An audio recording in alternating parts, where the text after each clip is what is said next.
যুবক ভাই, তোমরা গ্রহণ করার নিয়তে শোনো।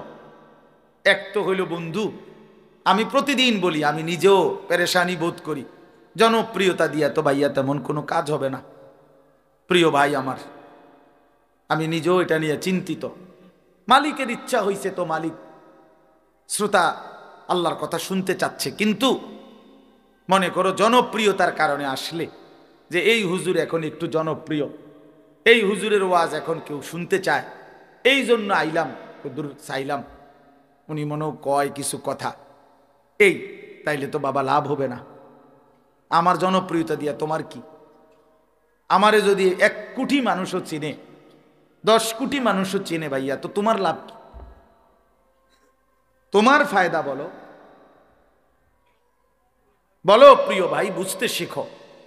আমারে সারা বাংলাদেশও যদি চিনে অথবা না চিনে, এতে কি আসে যায়? তোমার লাভ কি? তোমার আখলাখের কথা বলো, তোমার জিন্দিগি বলো।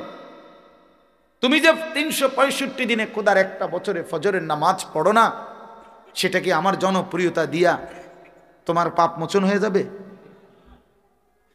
তাইলে প্রিয় ভাই, তোমার কথা বলো, নিজের দিলকে প্রশ্ন করো। ইস্তাফতি কলবাক, দিলকে জিজ্ঞেস করো, এ জীবন কেমন জীবন? এই রং তামাশার জীবন। মোবাইল হাতে ধরে রাখলে আল্লাহর কথার প্রতি দিল জমে না, দিলের মধ্যে সারাক্ষণ উঠাপড়া করে মোবাইলটাকে কেন্দ্র করে, অর্থাৎ মনে হয় কেবল যে মোবাইলে ঠিকমতো উঠতেছে কিনা। তো মোবাইলে ঠিকমতো উঠছে, ঠিক আছে, সুন্দরভাবে আওয়াজ উঠছে, বয়ান উঠছে, কিন্তু আমার নিজের জন্য, নিজের জীবনের পরিবর্তনের জন্য কি হলো? মোবাইলের মধ্যে 1 লক্ষ ওয়াজ জমাইলে কি ফায়দা হবে? বাংলাদেশের 100 বক্তার ওয়াজ প্রত্যেকের মোবাইলে থাকলে কবরের আযাব মাফ তো, বলেন না? তাইলে দেখার বিষয় তো হলো নিজের জন্য কি নিলাম। প্রতিটা মাহফিলের মূল মাকসাদ নিজের পরিবর্তন। যেই কোনো মাহফিল ইন্তেজাম করতে অনেক কষ্ট করতে হয়। এই মাইক, প্যান্ডেল, পোস্টার, ওলামায়ে কেরামকে দাওয়াত দেওয়া, অনেক পেরেশানি। মাওলানা ওমর ফারুক ভাই, যিনি এতক্ষণ বয়ান করলেন, এই ভাই কি পরিমাণ অনুরোধ করছে, আবেদন মহব্বত করে এই মাহফিলটা ডেট নেওয়ার জন্য আমার কাছে অনেকবার বলছে। বেচারা উমরায় যাইতেছে, তখনও খবর দিছে যে হুজুর ডেটটার জন্য। আমার উত্তরবঙ্গে ডেট ছিল 3-4 দিনের, তো প্রচণ্ড শীতের ডরে আমি আরও আগে 3-4 মাস আগে এগুলো নিষেধ করে দিছিলাম যে এই সময়টা উত্তরবঙ্গে খুব শীত থাকে। বলছি যে তাদেরকে এই বছর নভেম্বর মাসে আবার পিছাইয়া দিছি, যে আপনাদেরকে ইনশাআল্লাহ আল্লাহ হায়াতে বাঁচাইলে সামনে যাব, এই তখন এই ডেটটা ওনারে দিছি। তো বলার উদ্দেশ্য হইল যে সবার আন্তরিকতা নিয়েই, ছেলে পেলে অনেক উৎসাহ উদ্দীপনা নিয়ে মাহফিলের আয়োজন। এখন এর মাকসাদ কি? মাকসাদ হইল কিছু ভাই মোবাইলে উঠাইলেন, কিছু বুট বাদাম বিক্রি হলো, চটপটি খানা হলো, আর আমরা যার যার মতো চলে গেলাম শুনে।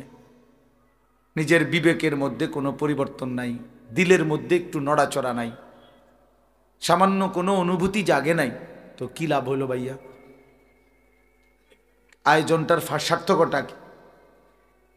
যে যেমন তিনি এমনই, কোনো নড়াচড়া নাই, পরিবর্তন নাই, যুবকেরও না, বুড়ো বয়স্ক লোকেরও না, তো হলোটা কি? তাইলে লাভটা কি হলো?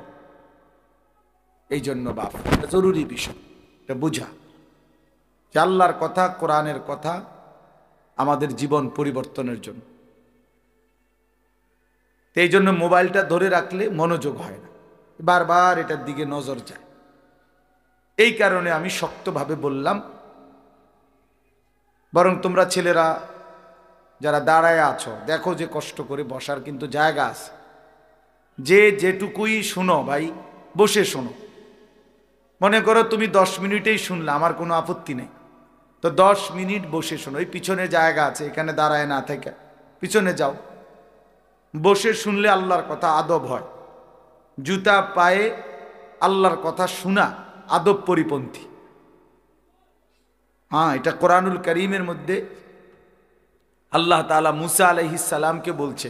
আমরা সবাই জানি এটা, যে মুসা নবীর সাথে আল্লাহ তাআলা প্রথম যেদিন তুর পাহাড়ে কথা বলছেন, সেদিনই আল্লাহ বলছে প্রথম দিন, ফখলানা আলাইকা, মুসা তোমার জুতা খুলে ফেলো। এরপরে আল্লাহ তাআলা ওনার সাথে কথা বলছে।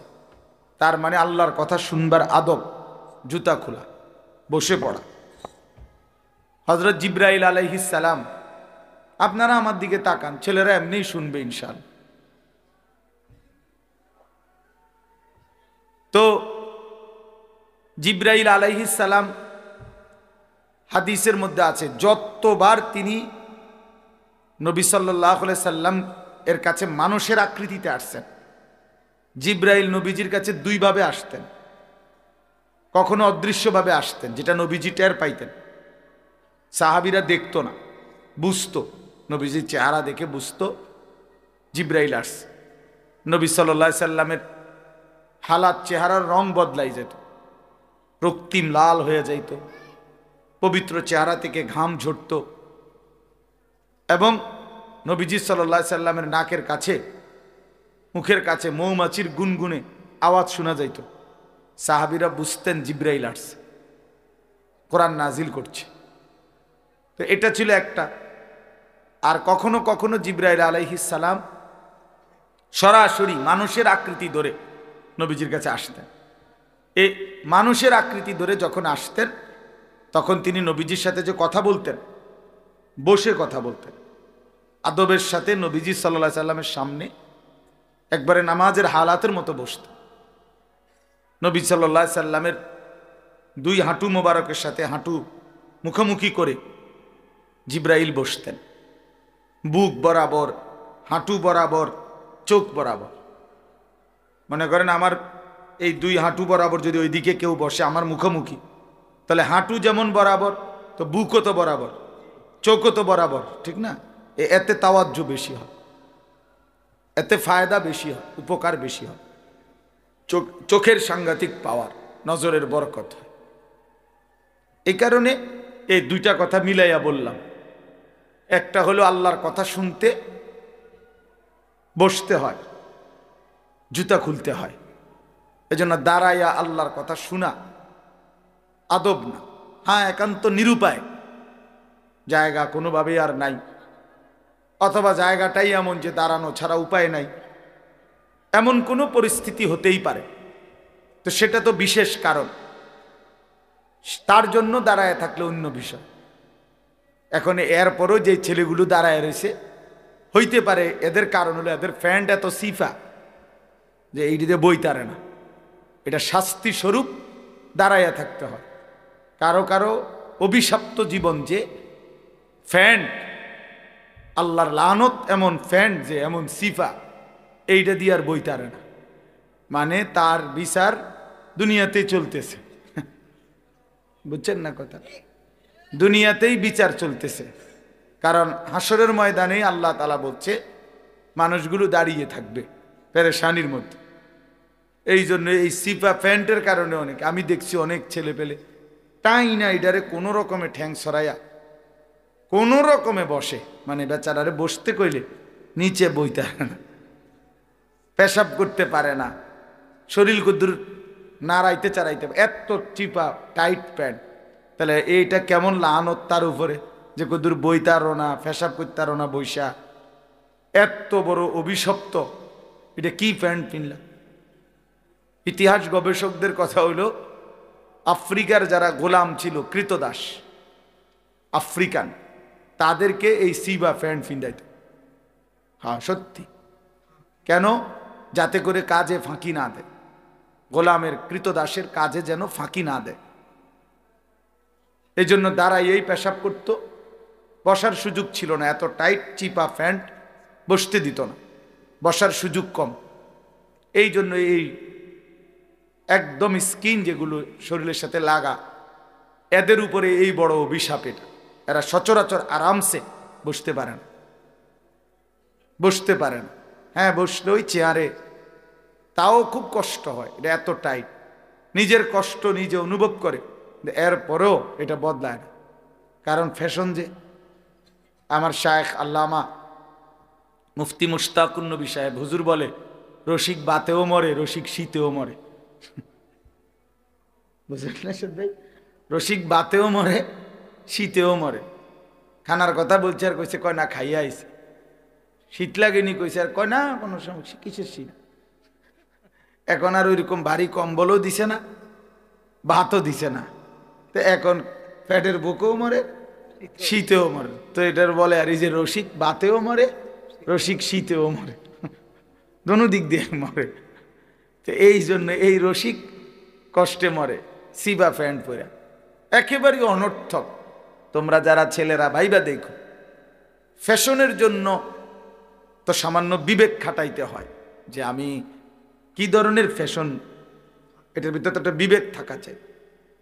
কোরআন শরীফে আছে, আল্লাহ তাআলা বলছেন পোশাকের ব্যাপারে, ইয়া বনি আদমা কদ আনজালনা আলাইকুম লিবাসান ইওয়ারি সাওআতিকুম ওয়া রিশা। কোরআন শরীফের আয়াত। আল্লাহ তাআলা বলেন, হে বনি আদম, আমি আল্লাহই তোমাদের উপরে পোশাক নাজিল করেছি। এই যে পোশাক পরার এই অভ্যাস, এই মানসিকতা, এই বুঝ এবং পোশাক পরিয়ে আল্লাহ তাআলাই নাজিল করছেন, এবং আল্লাহ তাআলাই এটা আদম এবং হাওয়া আলাইহিমাস সালাম ওনাদেরকে পোশাকের মাধ্যমেই আল্লাহ তাআলা তাদের রূহ দেওয়ার সময় এভাবেই সাজিয়েছেন। মনে করেন কিছু আধুনিক গবেষক আছে যারা বলে যে আদি যুগে মানুষের পোশাক ছিল না, ধীরে ধীরে মানুষ জঙ্গল থেকে ছাল বাল বাকল এগুলো দিয়ে নিজেদের লজ্জা ঢাকতে ঢাকতে আস্তে আস্তে আধুনিক হইতে হইতে পোশাক পরা শিখছে। এটা একদম গাঁজাখুরি কথা, মিথ্যা কথা, একেবারে গাঁজাখুরি কথা, এই বোতল খাই না কথা, বুঝলেন না কথাটা? আলগা বোতল খাইছে, এরপরে আর কি কয় কথার কোনো উল্টা পাল্টা, এই গাঁজাখুরি কথা। কেন? কারণ হলো, আপনার কি মনে হয় যে আদম এবং হাওয়া আল্লাহ তাআলা এই দুইজনকে সৃষ্টি করে যে ফেরেশতাদের সামনে আদমকে আনলেন তো কাপড় চোপড় ছাড়া? এটা কথা হইল? এটা এত বড় বিবেকহীন কথা হইতে পারে? তো এরপরে কোরআন শরীফে স্পষ্ট আছে সূরা আরাফের মধ্যে, যে আল্লাহ তাআলা বলেন, আদম এবং হাওয়া যখন ওই নিষিদ্ধ গাছের ফল খাইছে ইবলিসের কারণে জান্নাতে, তখন সর্বপ্রথম তাদের কি ক্ষতি হয়েছে? জান্নাতি পোশাক কি হয়ে গেছে? ওনাদের পোশাক গায়ের থেকে পড়ে গেছে। তাহলে ওনাদের গায়ে আগে যদি পোশাক না থাকতো, পড়লো কি তা? কথা বোঝেন নাই? ওনাদের গায়ে আগে পোশাক ছিল কি না? তাহলে বোঝা গেল প্রথম মানব আদম, প্রথম মানবী নারী হাওয়া আলাইহিমাস সালাম, দুজনের গায়ে কি ছিল? পোশাক ছিল। তো তাহলে আদিম যুগে মানুষ পোশাক ছাড়া ছিল, এত বড় মিথ্যা বাটফারি কথা করতে গেল? বলেন। এই জন্য এটা কোরআন থেকে দিন নিতে হয়। জীবন, কোরআনুল কারীম শুধু নামাজ শিখায় না, কোরআনুল কারীম গোটা পৃথিবী শিখায়। মানুষের জীবনের সব কিছুই কোরআন থেকে নিতে হয়। কোরআনুল কারীমে আছে, আল্লাহ তাআলা বলেন যে শয়তান যেন, ইয়া বনি আদমা লা ইফতিনান্নাকুমুশ শাইতান, হে বনি আদম, শয়তান যেন তোমাদেরকে ধোকায় না ফেলে। তোমাদের বাবা মার গায়ের পোশাক যেমন খুলে ফেলেছে, তোমাদেরকেও শয়তান যেন প্ররোচিত করে গুনাহের দিকে টেনে নিয়ে তোমাদের পোশাক যেন খুলে না ফেলে। কোরআন শরীফের স্পষ্ট। আজকে আমাদের বোনদের পোশাক বিবস্ত্র, অর্ধ উলঙ্গ, বেপর্দা। কেন?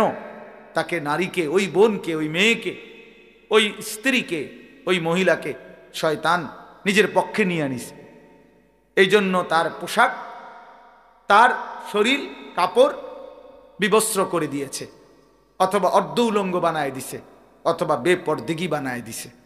এই জন্য পোশাকের উপরে শয়তানের বড়সড় আক্রমণ হয়। অর্থাৎ শয়তান যে পরিমাণ ওয়াসওয়াসা দেয়, এক্ষেত্রে একটা অন্যতম হলো শয়তান তার অনুসারীদেরকে আল্লাহ রসুলের সুন্নাহ বহির্ভূত পোশাক পরতে উদ্বুদ্ধ করে। কথা বুঝছে? এই জন্য এটা মনে রাখা দরকার। এটা মনে, আল্লাহ কোরআনে বলছেন পোশাক আমি নাজিল করেছি। ইওয়ারি সাওআতিকুম ওয়ারিশা, কেন নাজিল করলাম? দুই উদ্দেশ্যে। আল্লাহ বলছেন পোশাক দিলাম দুই কারণে। মানুষ যে পোশাক গায়ে দেয় কেন? আল্লাহ বলছে দুইটি উদ্দেশ্য। এক, এটা তোমাদের লজ্জা ঢাকবে। দুই, ওয়ারিশা, এটা তোমাদের সৌন্দর্য বর্ধন করবে। এক নাম্বার তোমাদের লজ্জা ঢাকবে, দুই নাম্বার তোমাদের সৌন্দর্য বর্ধন করবে, সৌন্দর্যের উপকরণ। তাহলে লজ্জা ঢাকবে, সতর ঢাকবে। তাহলে এক পুরুষের কোমর থেকে নিয়ে হাঁটু পর্যন্ত তার পূর্ণ সতর।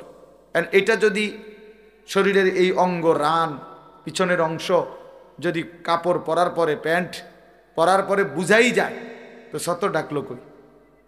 এটার তো দৃশ্যমানে বুঝাই যায় শরীরটার গঠন কেমন, স্বাস্থ্যের ফিগার কেমন, এটা তো বুঝাই গেল পুরা। তো সতর ঢাকলো কই? সতর ঢাকলো কই? এই জন্য তাফসীরের মধ্যে স্পষ্ট আছে, কোনো ব্যক্তির সতর ঢাকা মানে শুধু কেবল কাপড় দেওয়াটা লাগানো না, বরং কাপড়টা এই জন্য লাগানো যেন সতরের অবয়ব বোঝা না যায়। তাহলে নারীর তো পুরা দেহ সতর। এই জন্য নারীর পোশাক এতটা ঢিলে ঢালা হওয়া উচিত যেন তার শরীরের অঙ্গ প্রত্যঙ্গের অবস্থান বোঝা না যায়। তাইলে সেটা পোশাক হবে না, সেটা উলঙ্গই। হাদিসের মধ্যে আছে, আল্লাহ নবী সাল্লাল্লাহু আলাইহি ওয়াসাল্লাম বলেন, নিসাউন কাসিয়াতুন আরিয়াতুন, কিছু নারী হবে এমন যারা পরেছে তো পোশাক কিন্তু তারা উলঙ্গ। সরাসরি হাদিস। কাসিয়াতুন আরিয়াতুন, এমনি তো দেখতে মনে হয়েছে পোশাক গায়ে দিছে, কিন্তু আসলে তারা উলঙ্গ। আরিয়াত মানে উলঙ্গ।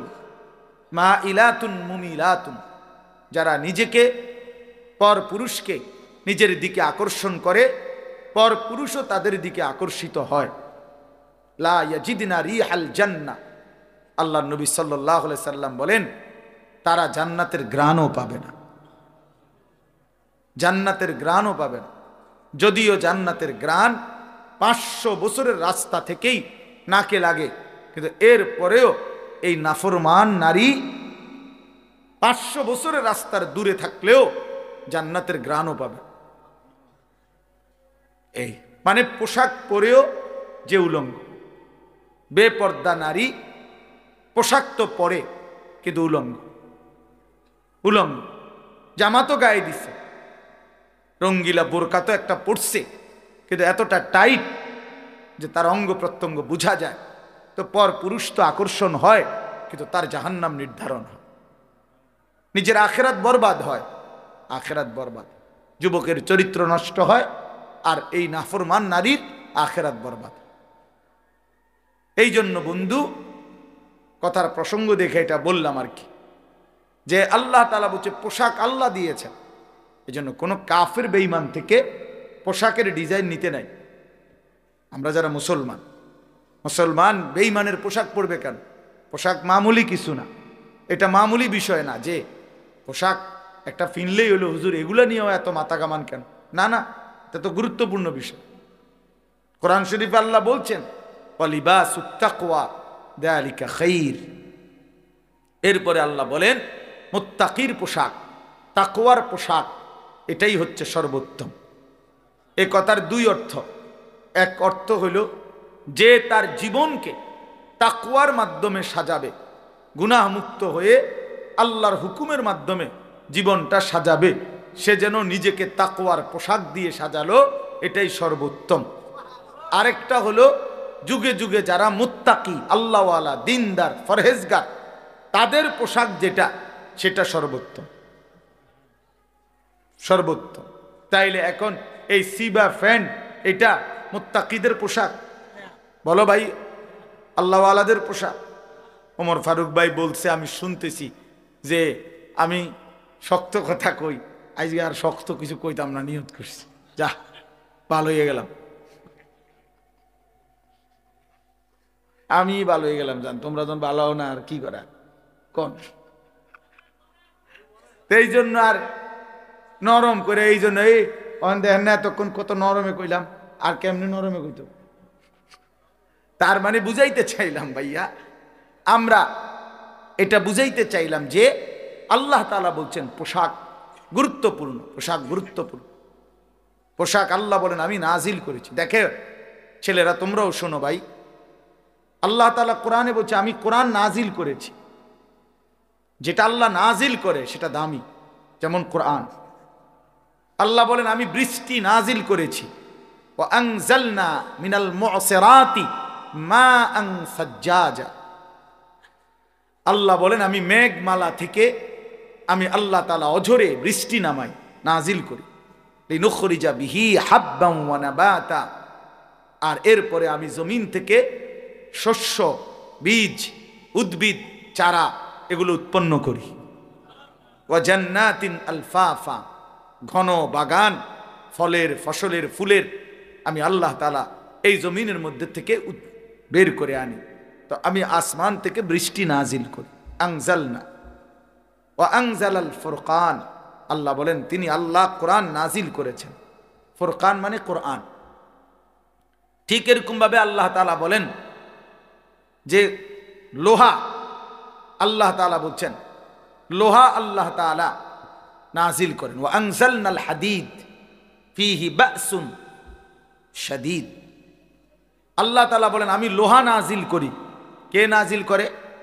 আল্লাহ। এই জন্য গোটা পৃথিবীর, খেয়াল করে দেখেন, গোটা পৃথিবীর সমস্ত প্রযুক্তি, আধুনিকতার যত উপকরণ, মানুষের দুনিয়ার সুখের জন্য, আরামের জন্য, সহজতার জন্য যত উপকরণ তৈরি হইতেছে সব কিছুর মধ্যে লোহার অংশগ্রহণ। সব কিছুর মধ্যে স্টিল, লোহা, পাত এগুলোর অংশ আছে এই আমাদের সমস্ত কিছুর মধ্যে।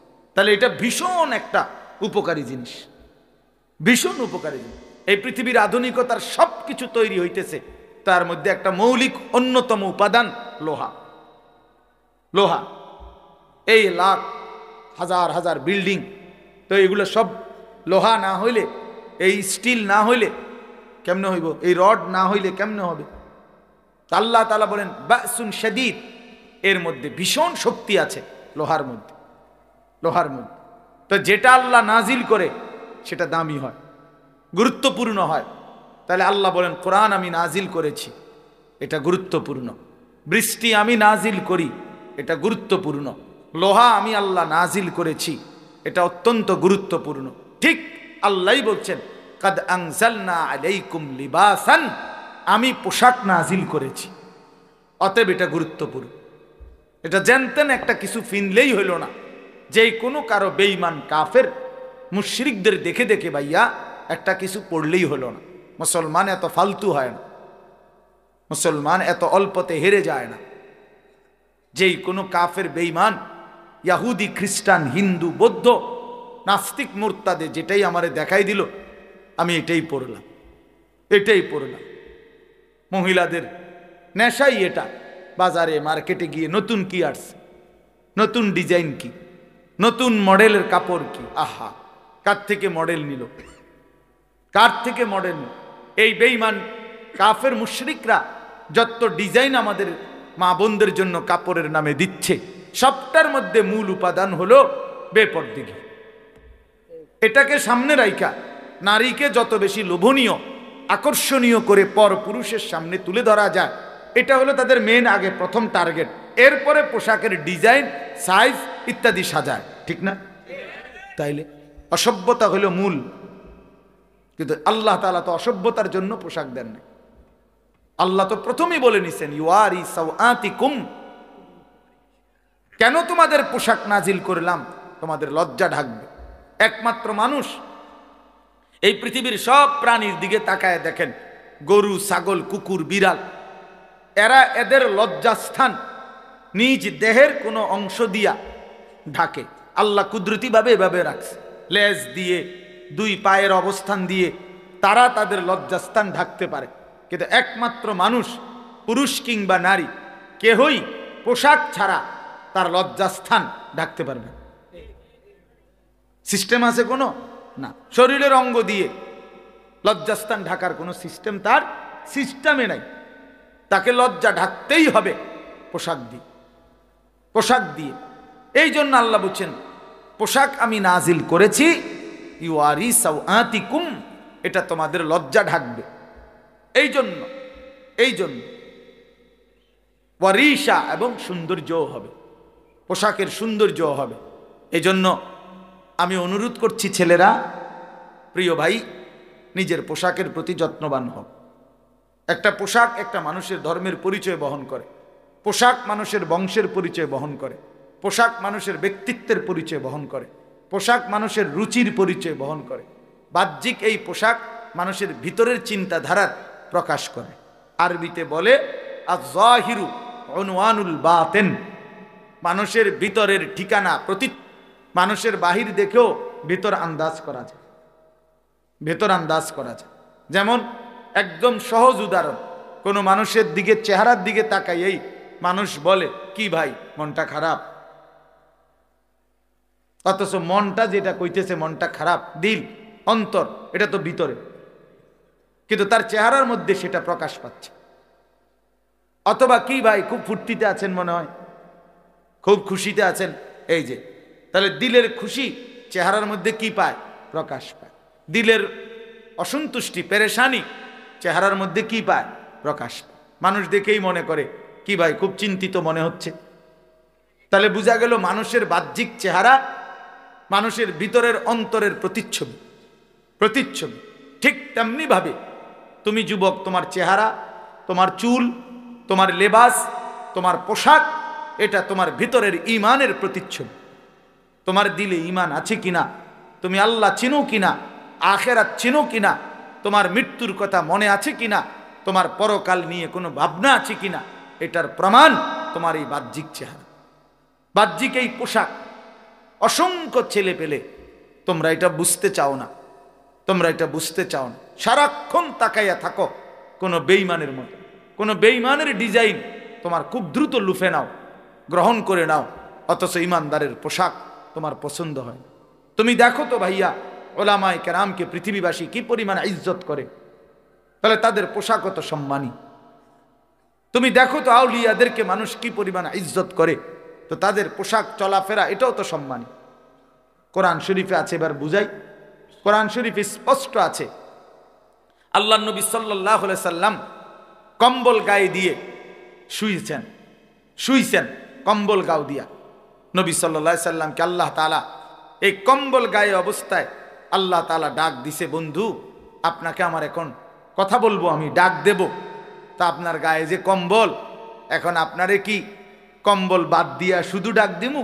কম্বলটা আমি কম্বলটাকে কি করব? তা আল্লাহ বলে, বন্ধু যে কম্বল আপনার গায়ে, আমি আল্লাহর কাছে সেই কম্বলটাও প্রিয়।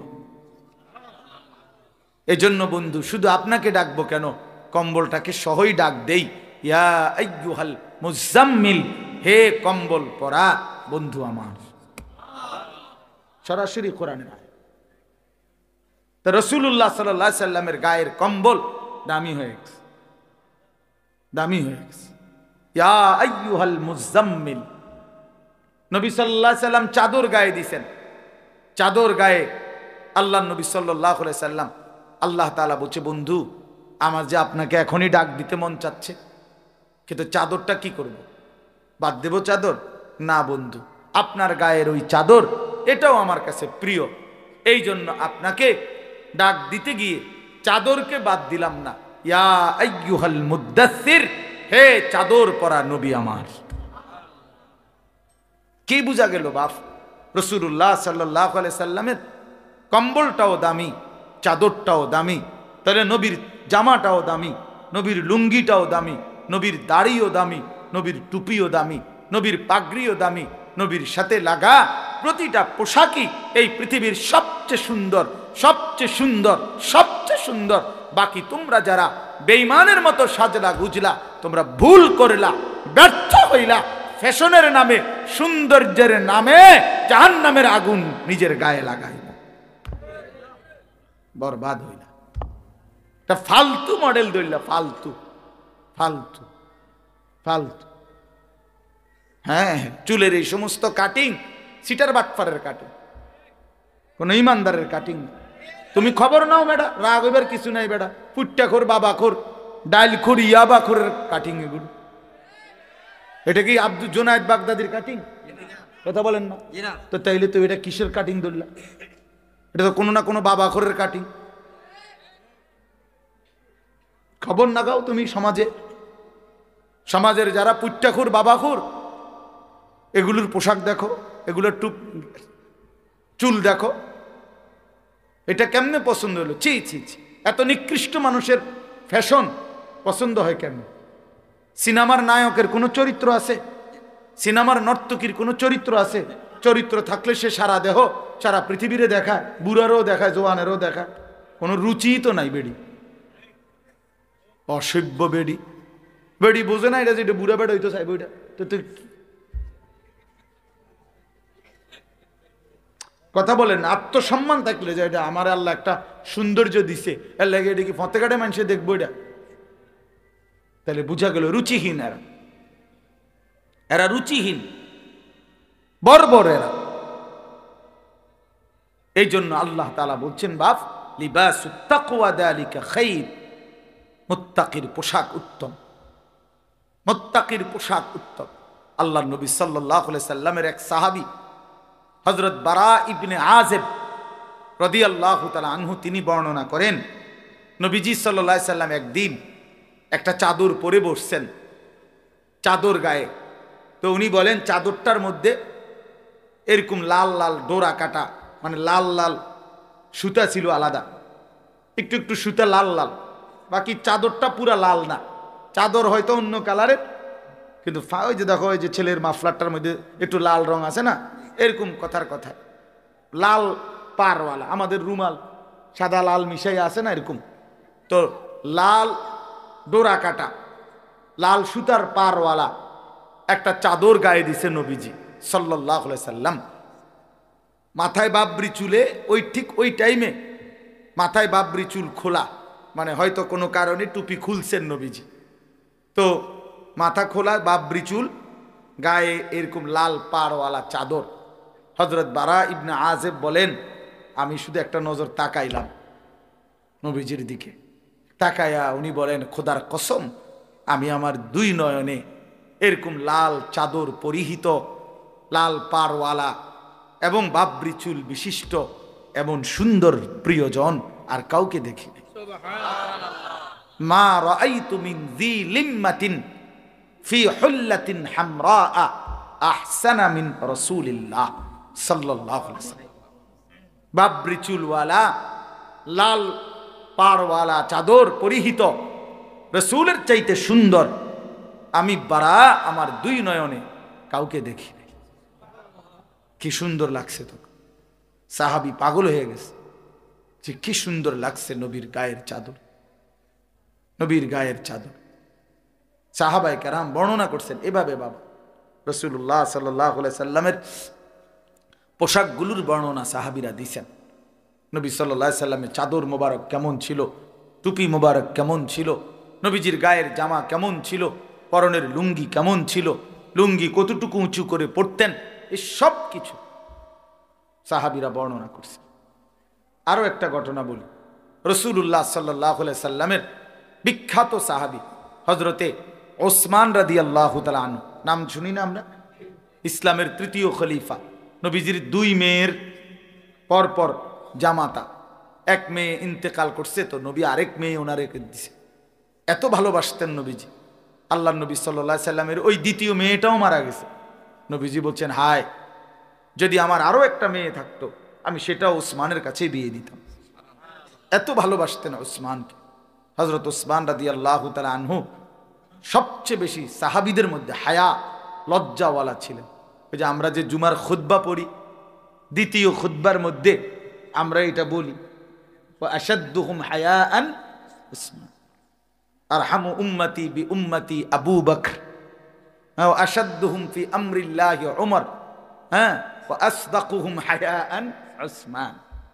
এই যে সবচেয়ে বেশি লজ্জা উসমানের ছিল।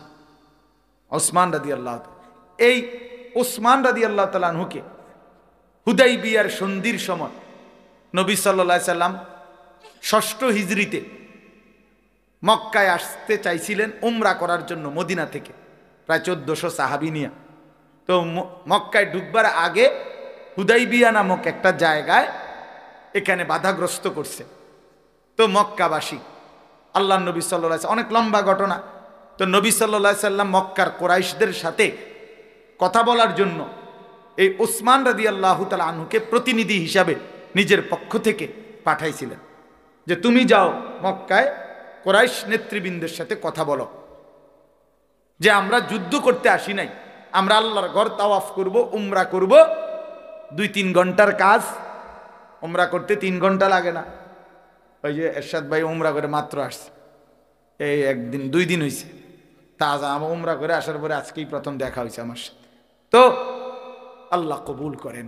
তো এই রাসূলুল্লাহ সাল্লাল্লাহু আলাইহি সাল্লাম ওনাকে বললেন, তুমি গিয়ে বুঝাইয়া বলো তাদেরকে যে আমরা এইবার যুদ্ধ করতে আসি নাই, বদরের যুদ্ধ করছি, উহুদের যুদ্ধ করছি, আগেও যুদ্ধ করছি, যুদ্ধ হইতে পারে তোমাদের সাথে, কিন্তু সেটা ঘোষণা দিয়া, কিন্তু এখন আসছি আমরা আল্লাহর ঘর তাওয়াফ করতে, তোমরা আমগরে বাধা দিও না। এই তখন আমার বলার উদ্দেশ্য হলো, উসমান রাদিয়াল্লাহু তাআলা আনহু তখন রওনা দিছে এই দূত নবীজির প্রতিনিধি হিসাবে মক্কায় ঢুকতে। তো ঢুকবার সময় মক্কার কুরাইশদের একজন নেতা ছিল আবান ইবনে সাঈদ। উনি ছিলেন উসমান রাদিয়াল্লাহু তাআলা আনহুর চাচাতো ভাই। উনি আগায় আসছে ওসমানকে নেওয়ার জন্য, যদিও উনি কাফের, কিন্তু উনি আগায় আসছে কি নেওয়ার জন্য? মনে করেন আমারে একটু আগায় আনছে না সাথীরা, তো একটু আগায়া গেছে উনি। আগাইয়া যখন গেছে কুরাইশ নেতৃবৃন্দের কাছে আনবে, আবু জাহেল আবু লাহাবদের কাছে। আবু জাহেল নাই, তো মরে গেছে আগেই, যারা আসিল তারার কাছে। তো এরা এই যখন উনি আসছে, আসছে কুরাইশ নেতা উসমানের সামনে, তখন উসমান রাদিয়াল্লাহু তাআলার দিকে তাকাইছে। সে তাকাইয়া দেখছে উসমান রাদিয়াল্লাহু তাআলার পরনের লুঙ্গিটা টাকনুর, মানে হাঁটুর গোড়া যে গোড়ালি, এটার অনেক উপরে, টাকনুর উপরে আর কি। তো এই আবান, এ তো কাফের সর্দার, সে বলতেছে, ওসমান তুমি এটা কি পড়লা, লুঙ্গি এটা রে এত উপরে উড়াইলা কা? হায় হায়, তুমি কি জানো না আমাদের কুরাইশদের মধ্যে যারা যত সম্ভ্রান্ত নেতা, যত উচ্চ পদস্থ, তার পরনের এই লুঙ্গি তত নিচে ঝোলে, যত বেশি রাস্তা ঝাড়ু দেয় তত বড় লিডার। মাত্র লিডার মানেই তো জনসেবা যে করে, তা তাইলে যিনি নিজের প্যান্ট দিয়ে রাস্তা ঝাড়ু দেয় উনি বড় লিডার হবে না তো কে বড় লিডার হবে? বুঝেন না কথা? এই জন্য তুমি তো জানোই টাকনুর নিচে যত কাপড় তত আমাদের মধ্যে তত বড় নেতা। এখন তুমি যে টাকনুর এত উপরে উঠাই ফেলছো লুঙ্গি, তো তোমার অবস্থা কি হবে? তোমারে তো তারা সামান্যতম মূল্যায়ন করবে না, বুঝবে ইসলাম গ্রহণ করার পরে তোমার কোনো পদে নাই, তোমার কোনো পদে নাই, তুমি মেম্বরও না, পদে নাই তোমারে মূল্যায়ন করবে না। কাজে তুমি তোমার ধর্মের ইজ্জতের জন্য, এই কথাটা খেয়াল করেন, তুমি লুঙ্গি আরো নিচে নামাও, টাকনুর নিচে নামাও, তাইলে কুরাইশরা তোমারে দেখলে মনে করবে তুমি বড় নেতা, সিনিয়র ব্যক্তিত্ব, তখন তোমার কথার ওজন হবে। আমরা স্পষ্ট কিতাবে পড়ছি, আল্লাহর কসম, নবীর সাহাবী তখন বলছে, লা ওয়াল্লাহি হাকাদা ইজারু নবিয়িনা সাল্লাল্লাহু আলাইহি ওয়াসাল্লাম। বলছে বেঈমান, না বেটা, 100টা আমি নামাবো না, আল্লাহি, আল্লাহর কসম, এরকমই আমার রাসূলের পবিত্র লুঙ্গি। হাকাযা, আমার রাসূলের লুঙ্গি মুবারক তিনি এভাবেই পড়েন টাকনুর উপরে। কাজে আমার নবীর চাইতে বড় দামি সম্মানী তোদের কোনো বেঈমানের বেল আসেনি বেটা। কাজে আমি আমার রাসূলের যেই লুঙ্গি মুবারক দেখছি যেভাবে পড়ে, আমি তার থেকে এক চুল নিচে নামাবো। এই পোশাকের গুরুত্ব বাপ দেখেন, আমি এতটা মনে করে আসি নাই, কেন জানি মনে পড়লো এতটি কথা। আশ্চর্য না, এটা আমার কোনো উদ্দেশ্য নাই, এটা আমি তো অন্য সূরা পড়ছি, কিন্তু এতগুলো কথা নিজের আল্লাহর পক্ষ থেকেই মনে আসছে। যে পোশাকের সৌন্দর্য, সাহাবায়ে কেরাম পোশাকের ক্ষেত্রে পর্যন্ত নবীজির অনুসরণটা কিভাবে করছেন ভাইয়া, কিভাবে করছেন। আরেকটা উদাহরণ শেষ বলি, তাহলে আমার আয়াতের তর্জমা বলবো এরপরে। হযরত ওমর রাদিয়াল্লাহু তাআলা আনহু, এবার উনার কথা শোনেন। যুবক ভাই, তোমরা গ্রহণ করার নিয়তে শোনো। এক তো হইল বন্ধু, আমি প্রতিদিন বলি, আমি নিজেও পেরেশানি বোধ করি, জনপ্রিয়তা দিয়া তো ভাইয়া তেমন কোনো কাজ হবে না। প্রিয় ভাই আমার, আমি নিজেও এটা নিয়ে চিন্তিত। মালিকের ইচ্ছা হইছে তো মালিক, শ্রোতা আল্লাহর কথা শুনতে চাচ্ছে, কিন্তু মনে করো জনপ্রিয়তার কারণে আসলে যে এই হুজুর এখন একটু জনপ্রিয়, এই হুজুরের ওয়াজ এখন কেউ শুনতে চায়, এই জন্য আইলাম, হুজুর চাইলাম, উনি মনেও কয় কিছু কথা, এই তাইলে তো বাবা লাভ হবে না। আমার জনপ্রিয়তা দিয়া তোমার কি? আমারে যদি 1 কোটি মানুষও চিনে, 10 কোটি মানুষও চিনে ভাইয়া, তো তোমার লাভ কি? তোমার ফায়দা বলো, বলো প্রিয় ভাই, বুঝতে শিখো। আমারে সারা বাংলাদেশও যদি চিনে অথবা না চিনে, এতে কি আসে যায়? তোমার লাভ কি? তোমার আখলাকের কথা বলো, তোমার জিন্দেগি বলো। তুমি যে 365 দিনে খোদার একটা বছরে ফজরের নামাজ পড়ো না, সেটা কি আমার জনপ্রিয়তা দিয়া তোমার পাপ মোচন হয়ে যাবে? তাইলে প্রিয় ভাই, তোমার কথা বলো, নিজের দিলকে প্রশ্ন করো, ইস্তাফতি কলবাক, দিলকে জিজ্ঞেস করো, এ জীবন কেমন জীবন? এই রং তামাশার জীবন। ওই যে দেখেন না গাইতেছে, আল্লাহ রাসূল সাল্লাল্লাহু আলাইহি সাল্লাম বলছেন, ইস্তিমাউল মালাহি মাসিয়াতুন, নবীজি বলছে গান শোনা গুনাহ, আল জুলুসু আলাইহা ফিসকুন, গানের মজলিসে বসা প্রকাশ্য ফাসিক, প্রকাশ্য পাপী, কবিরা গুনাহ। ওয়াত্তালাজ্জুযু বিহা কুফরুন, নবী সাল্লাল্লাহু আলাইহি সাল্লাম বলছে গান শুনে যদি কেউ মজা মারে, স্বাদ করছে গিরে মানে ইমান নিছে আর কি। আল্লাহ রাসূল বলছে গান শুনে যদি কেউ মজা পায়, স্বাদ, কুফরুন, তাহলে সেটা কুফরি, কুফরি। রাসূলুল্লাহ সাল্লাল্লাহু আলাইহি সাল্লাম বলেছেন,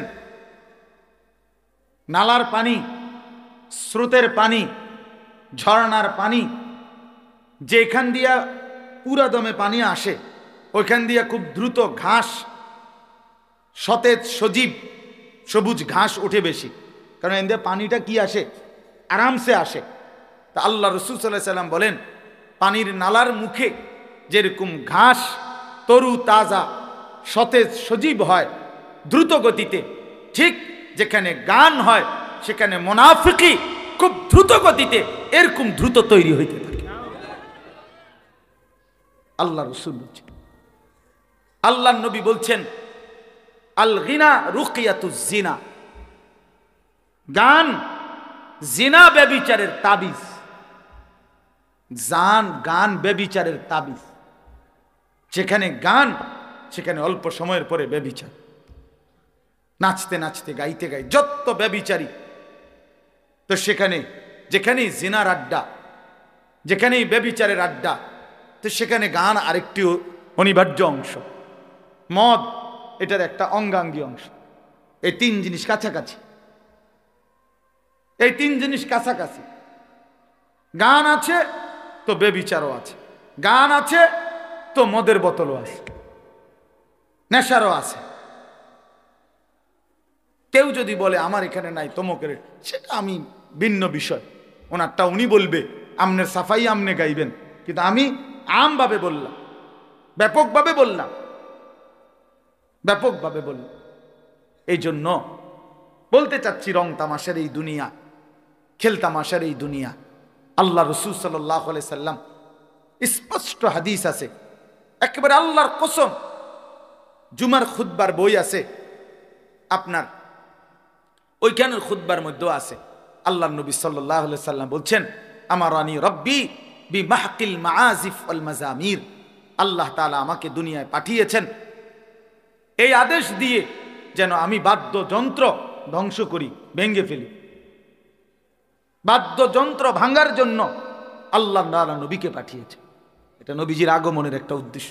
অতএব ধর্মের নামে, ধর্মের নামে, ধর্মের নামে, বুজুর্গের নামে, যে কোনো কারো নামে যেখানেই বাজনা বাজবে সেখানেই সেটা গুনাহ, গুনাহ, গুনাহ, গুনাহ। এটা নাফরমানি, নিঃসন্দেহে নাফরমানি, নিঃসন্দেহে নাফরমানি, কোনো সন্দেহ নেই। এজন্য নওজোয়ান তোমাদেরকে মোবারকবাদ। গানের আড্ডা ছেড়ে কোরআনের আড্ডায় আসছো, কোরআনের কথায় আসছো। আমি দোয়া করি তোমরা যে কয়টা ছেলে আসছো, আল্লাহ তোমাদেরকে আগামী দিনের ইসলামের জন্য কবুল করেন। ইনশাআল্লাহ তোমরা পারবা, হাল ছাইরো না, হাল ছাইরো না। কিশোর নওজোয়ান যদি জালেমকে হটাইতে পারে তো কিশোর নওজোয়ান ইনশাআল্লাহ বাংলার জমিনে কালেমার পতাকা উড়াবে ইনশাআল্লাহ। আগামীর নওজোয়ান উড়াবে ইনশাআল্লাহ। যাদের হাতে জালেমের পতন হয়েছে তাদের হাতে ঈমানের বিজয়ও হবে ইনশাআল্লাহ, ইনশাআল্লাহ, কোনো সন্দেহ নেই। আমরা হতাশ না, আমরা হতাশ হই না, আলহামদুলিল্লাহ হতাশ না। আমাদেরও হিসাব কিতাব আছে, আশা নিয়েই ওয়াজ করি। কিশোর নওজোয়ান আগামী দিনের তরুণ যুবক আল্লাহর দিকে ফিরতেছে, কোরআনের দিকে ফিরতেছে। নতুন বাচ্চা আল্লাহর কোরআনের দিকেই ছুটছে বেশি। রিক্সাওয়ালা, ঠেলাওয়ালা, দিন মজুর, কুলি, দিন আইনা দিন খায়, আজকে তারাও স্বপ্ন দেখে আমার ছেলে হাফেজে কোরআন হবে। এক সমাজের উচ্চ পদস্থ পয়সাওয়ালা, ধনী, সর্বোচ্চ, সেও স্বপ্ন দেখে আমার ছেলেটা হাফেজে কোরআন হবে। এটা প্রমাণ করে আগামীর পৃথিবী কোরআনের পৃথিবী ইনশাআল্লাহ। মনে রাখো, বাংলাদেশের গলিতে গলিতে, রাস্তার মোড়ে মোড়ে, গ্রামে গ্রামে, পাড়ায় পাড়ায়, মহল্লায় মহল্লায়, শহরে মফস্বলে, রাজধানীতে, সর্বত্র এই যে নুরানি মাদ্রাসা, হাফিজি মাদ্রাসা, এত মাদ্রাসা হচ্ছে, কারণটা কি বলেন ফারুক ভাই? কারণ কি? এত মাহফিল, এত মাদ্রাসা কা? অনেকে কয় তো এত মাদ্রাসা কা, আমিও তো কই বেটা এত মাদ্রাসা কা। এটা তো আমারও প্রশ্ন, এত মাদ্রাসা হচ্ছে কেন? এই এবার উত্তর কি? উত্তর সহজ। উত্তর সহজ হইল, এই জমিনের মধ্যে একটা পাতা পড়ে না আল্লাহর ইচ্ছা ছাড়া। তো এত বড় মাদ্রাসাটা হয়ে গেছে আল্লাহর ইচ্ছা ছাড়া। কি মিয়া, একটা পাতা যেখানে পড়ে না আল্লাহর ইচ্ছা ছাড়া, সেখানে এতগুলো মাদ্রাসা কি আল্লাহর ইচ্ছা ছাড়া হইছে? না, আল্লাহ তাআলা এটাই বুঝাইতে চাইছে, আমি উম্মতের গলিতে গলিতে, আমার বান্দার গলিতে গলিতে আমি কোরআনের ঘর চালু করে দিলাম, যেন আমার বান্দা প্রতিটা মোড়ে মোড়ে, গলিতে গলিতে, রাস্তার কোনায় কোনায়, চতুর্দিকে যেন আমার বান্দার সন্তানরা আল্লাহর কোরআন পড়ে, আল্লাহর কোরআনের হাফেজ হয়। আগামী দিনে প্রতিটা গলি গলি থেকে কোরআনের মুজাহিদ, ইসলামের সৈনিক বের হবে ইনশাআল্লাহ, ইনশাআল্লাহ। মনে রাখো, এই সমস্ত সুল্লা মুল্লা, এই সমস্ত বান্দরামি, এগুলো টিকবে না। তোমাকে ওই তামসা, বেডি সাউন্ড আর মোবাইল টিফোন টিকবে না, আমি বললাম। মনে রাখো বন্ধু, আনিস যদি কোনোদিন নাও থাকে পৃথিবীতে, মনে পড়বে একদিন ইনশাআল্লাহ। মনে রাখো ছেলেরা, এই রং তামাশার, এই ফুর্তি, এই অসভ্যতা, এই নোংরামি থাকবে না। তোমার ফেসবুকের আব্বাও থাকবে না, তোমার ইউটিউবের আব্বাও থাকবে না, তোমার বড় মোবাইলের আব্বা থাকবে না পৃথিবীতে। হ্যাঁ, আমি বললাম, টেলিগ্রাফ নাই, ডাক টিকেটের, ডাক পিয়নের সেই চিঠির প্রচলন নাই, টেলিফোন, টির দ্বারা কথা হইতে, এগুলোর প্রচলন এখন আর আগের মতো নাই, ফিতাওয়ালা ক্যাসেট এখন আর নাই, সিডি, চ্যাপ্টা চ্যাপ্টা ক্যাসেট, এগুলো নাই। এটি আমি দেখছি সব দিক। টেলিগ্রাফ আমি দেখছি, টেলিফোন আমি দেখছি, চিঠি আমি ছাত্র জীবনে বাড়িতে তো সবসময় চিঠি পাঠাইতাম, চিঠি দিছি, দেখছি। এরপরে আপনার ফিতাওয়ালা ক্যাসেট দেখছি, সিডি দেখছি, কডিয়ন নায়িকা। আমার বয়স তো কমপক্ষে 230। হ্যাঁ, জানেন না আপনারা? 230, আপনি কত কত কন? 218। তো কত, 2 বছর কমাই এখন, বুঝছেন? 43 বছর বেড়া, 43। আমি 81 সালের অক্টোবরে আমার জন্ম, 43 শেষ হয়ে 44 শুরু হয়েছে আমার বয়স। তা তাইলে মাত্র কয় বছরের ব্যবধান? 40 বছরের ব্যবধান, 30 বছরের ব্যবধান হবে। আমার ছোটবেলার 8-10 বছর বাদ দিবেন না আগে? আমার অবুঝ সময়টা হে সময়টাকে আমি বুঝি নাকি? তাই এই সময় তো কি দেখছি আমার মন নাই। 6 বছর 5 বছর তার তো আমার মনে নাই, মনে আছে 10-এর পরে। তাহলে 30 বছরের ব্যবধান। তাহলে 30 বছরের ভিতরে বন্ধু ছেলেরা আমি অনুরোধ করি তুমি বুঝতে শেখো বাপ। 30 বছরের ব্যবধানে এতগুলো প্রযুক্তি নাই হয়ে গেল, তো আগামী 30 বছরের ভিতরে এগুলো তো থাকতো না, এগুলোর পরের ভার্সনও থাকতো না, এগুলোর পরের ভার্সনও থাকবে না। প্রতিনিয়ত জেনারেশন, আধুনিক গবেষকরাই বলে প্রতিনিয়ত জেনারেশন বদলে যায়। এই যে জেনারেশন এখন 2 জেনারেশন চলতেছে বিশেষ, একটা হলো জেনারেশন জেড, যেটাকে জেন জি বলে। 1997 সাল থেকে 2012 সালে যারা জন্ম নিছে, যাদের বয়স সর্বোচ্চ এখন 27, এরা জেনারেশন জেড, মানে আধুনিক গবেষক এদের হাতেই এই স্বৈরাচার পলাইছে। হ্যাঁ, এরা ধরতে পারে নাই, আন্দাজ করতে পারে নাই, ফ্যাসিস্ট আন্দাজ করতে পারে নাই। মনে করছে আগের নিয়মে, 40 বছর আগের নিয়মে, 30 বছর আগের নিয়মে গুলি করলেই দৌড়ে যাব গা, উপরে ফাঁকা গুলি ছুড়লেই ফোলাফান দৌড় দিব। এখন দেখছে ওমা দৌড় দেয় না, গুলি ডাইরেক্ট বুকে মারলেও সরে না। এইটা ধরতে পারে নাই, এরা আন্দাজ করতে পারে নাই যে এই জেনারেশন আর আগের জেনারেশনে তফাৎ আছে। এই জন্য এটা তো পত্রিকা আসছেও, একজন পুলিশ বলছেও স্বরাষ্ট্রমন্ত্রীর ওই সময় যে গুলি তো মারি একটা, বাকিটি তো যায় না। হ্যাঁ, এটা তো খবরে আসছিল, বাকিটি তো কি, বাকিটি তো একটা মরলে একটা মরে, কিন্তু বাকিটি তো কি, এরা বুঝে নাই, জালেম বুঝে নাই। এই জেনারেশন এরা ভিন্ন, এরা গুলির সামনে বুক পেতে দেয়, পিছপা হয় না, পিছপা হয় না। তাইলে এই জন্য বললাম ভাইয়া, প্রতিনিয়ত জেনারেশন বদলায়। 2013-র পর থেকে এখন আধুনিক গবেষকদের কথা হলো এখনকার জেনারেশন হলো জেনারেশন আলফা। এরা নতুন জেনারেশন, আরো নতুন, আরো আপডেট জেনারেশন। এই এখনকার ছোট ছোট 7-8 বছরের পণ্ডিত আম করতে বড় পণ্ডিত, আপনি জানেন না এতে কিতা বোঝে, এতে দুনিয়াটা খাইয়া লাগবে। এই এখন পিচ্ছি পিচ্ছি যেগুলো 8-10 বছরগুলো আরো বড় বিচ্ছু, বুঝছেন না? হ্যাঁ, আমরা তো আলহামদুলিল্লাহ, যেহেতু আমার কামে ফুলাফান নিয়ে, এই জন্য আমি এটা নিয়ে খুব পড়ি, শুনি, দেখি। হ্যাঁ, সারাক্ষণ খোঁজ খবর নেই কি হই ছেলেপেলেদেরকে নিয়ে, আর কি বলা যায়, কি করা যায়। লম্বা সময় ভুলে যেও না, বেশি দিন ভুলে গেলে একদিন আমি তোমাকে তোমার আখেরাত, পরকাল, তোমার জীবন থেকে ভুলায় দেব, আমি তোমার আত্মভোলা করে দেব। একদিন এমন অবস্থা হবে গুনাহ করতে করতে, গুনাহ নাফরমানি, তোমার আখেরাত টোটালি ফাআনসাহুম আনফুসাহুম, তোমার কবর, তোমার আখেরাত, তোমার পরকাল, তোমার মৃত্যু পরবর্তী সব তুমি ভুলে যাবা, কিচ্ছু মনে পড়বে না।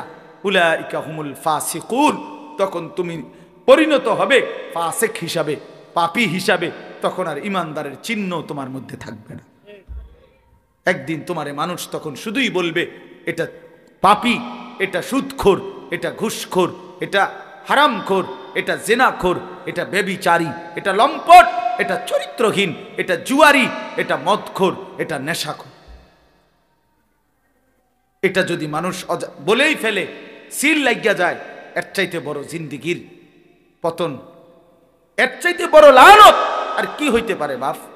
করের আমরাও তো দেখছি জীবনে কত বিল্ডিং করেন, এত বড় আলিশান বাড়ি করে ভদ্রলোক, মানুষে হাঁটতে যাইতে সুদের টিয়া না, এই বেটা বাটফার বাটফার জিটারির টিয়া, 2 নম্বরই টাকা কামাইছে, তো লাভ হইছে কি? লাভটা কি? ইজ্জত কোথায়? সম্মান কোথায়? তোমার টাইলস তো তোমার সম্মান আনে নাই,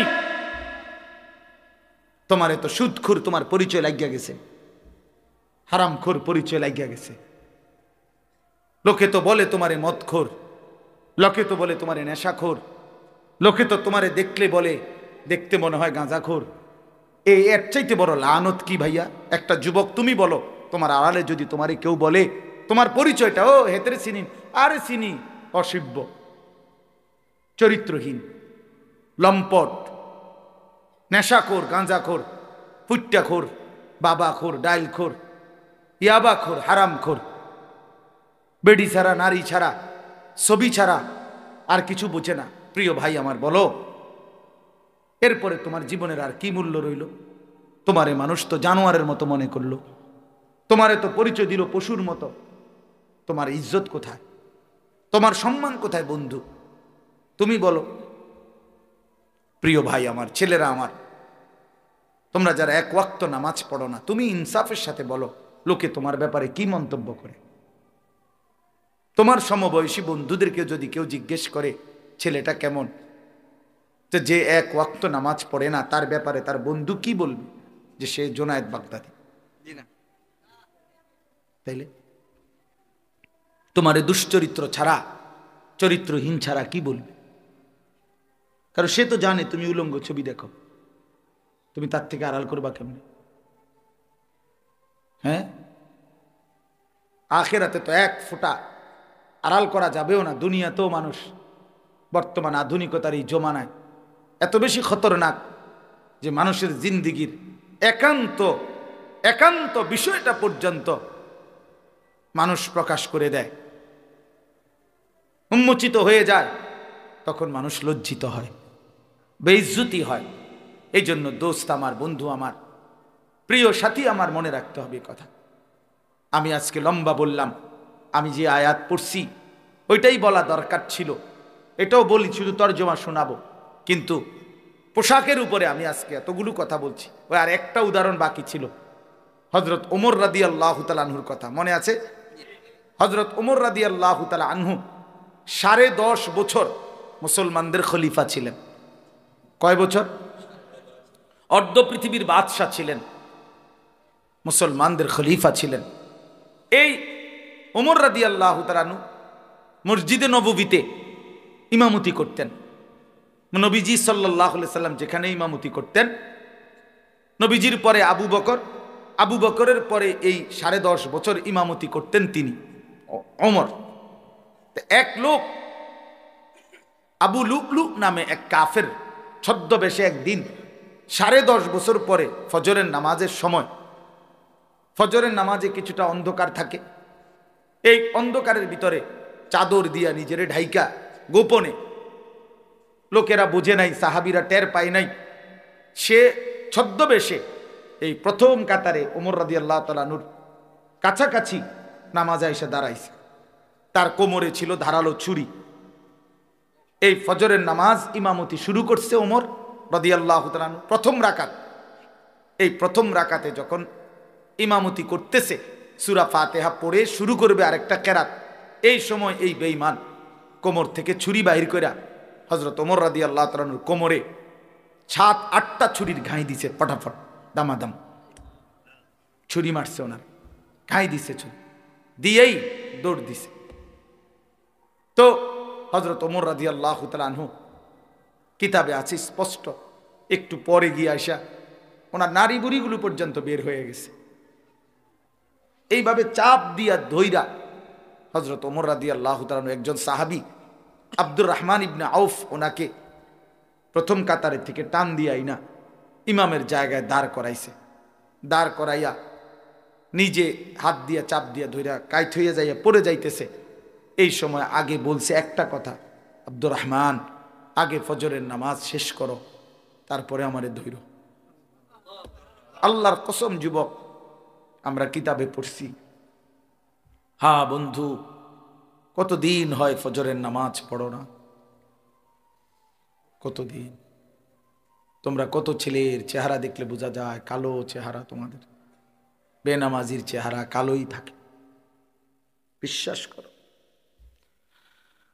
আহা,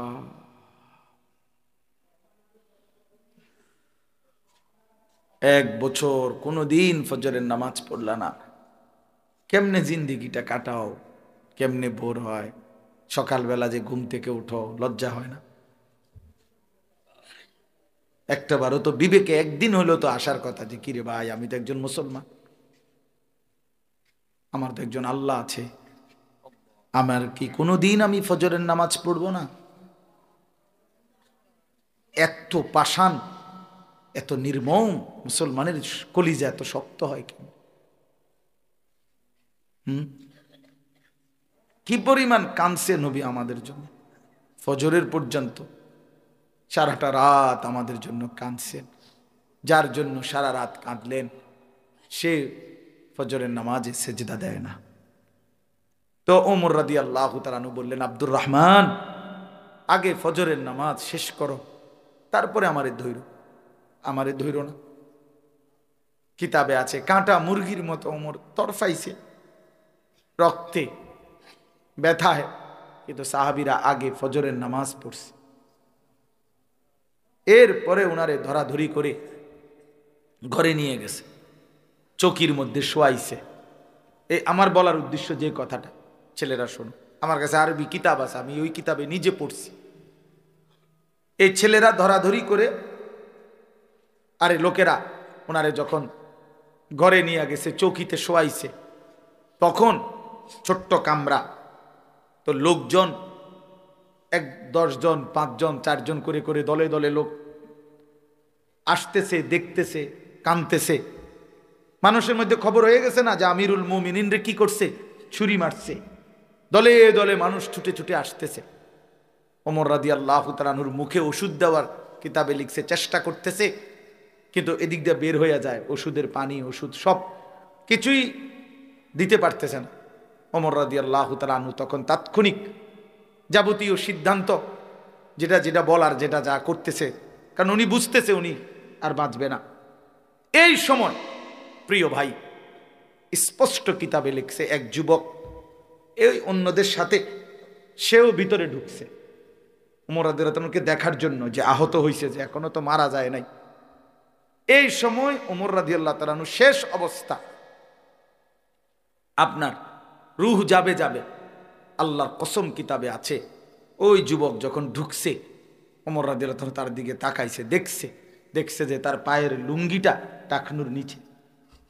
আল্লাহর কসম, ওমর এই অবস্থায়ও সাথে সাথে বলে উঠছে যে ইরফা ইজারাক, যুবক তোমার লুঙ্গি উপরে উঠাও। এই কথাইটা বলার জন্য তোমার লুঙ্গি উপরে উঠাও। আমি দুনিয়া থেকে বিদায় নিচ্ছি, তবে আমার রসুলের সুন্নাত আমার চোখের সামনে পালন করবে না, আমি এটা মেনে নিয়ে যাইতে পারি না। এই জন্য এই শেষ মুহূর্তে তিনি বললেন ইরফা ইজারাক, তোমার লুঙ্গি উঠাও, তোমার লুঙ্গি টাকনুর নিচে। তাইলে প্রিয় ভাই বিষয়টা কতটা গুরুত্বপূর্ণ, আজকে আমরা এটাকে কিছুই মনে করি না। আজকে আমরা এটাকে কিছুই মনে করি না।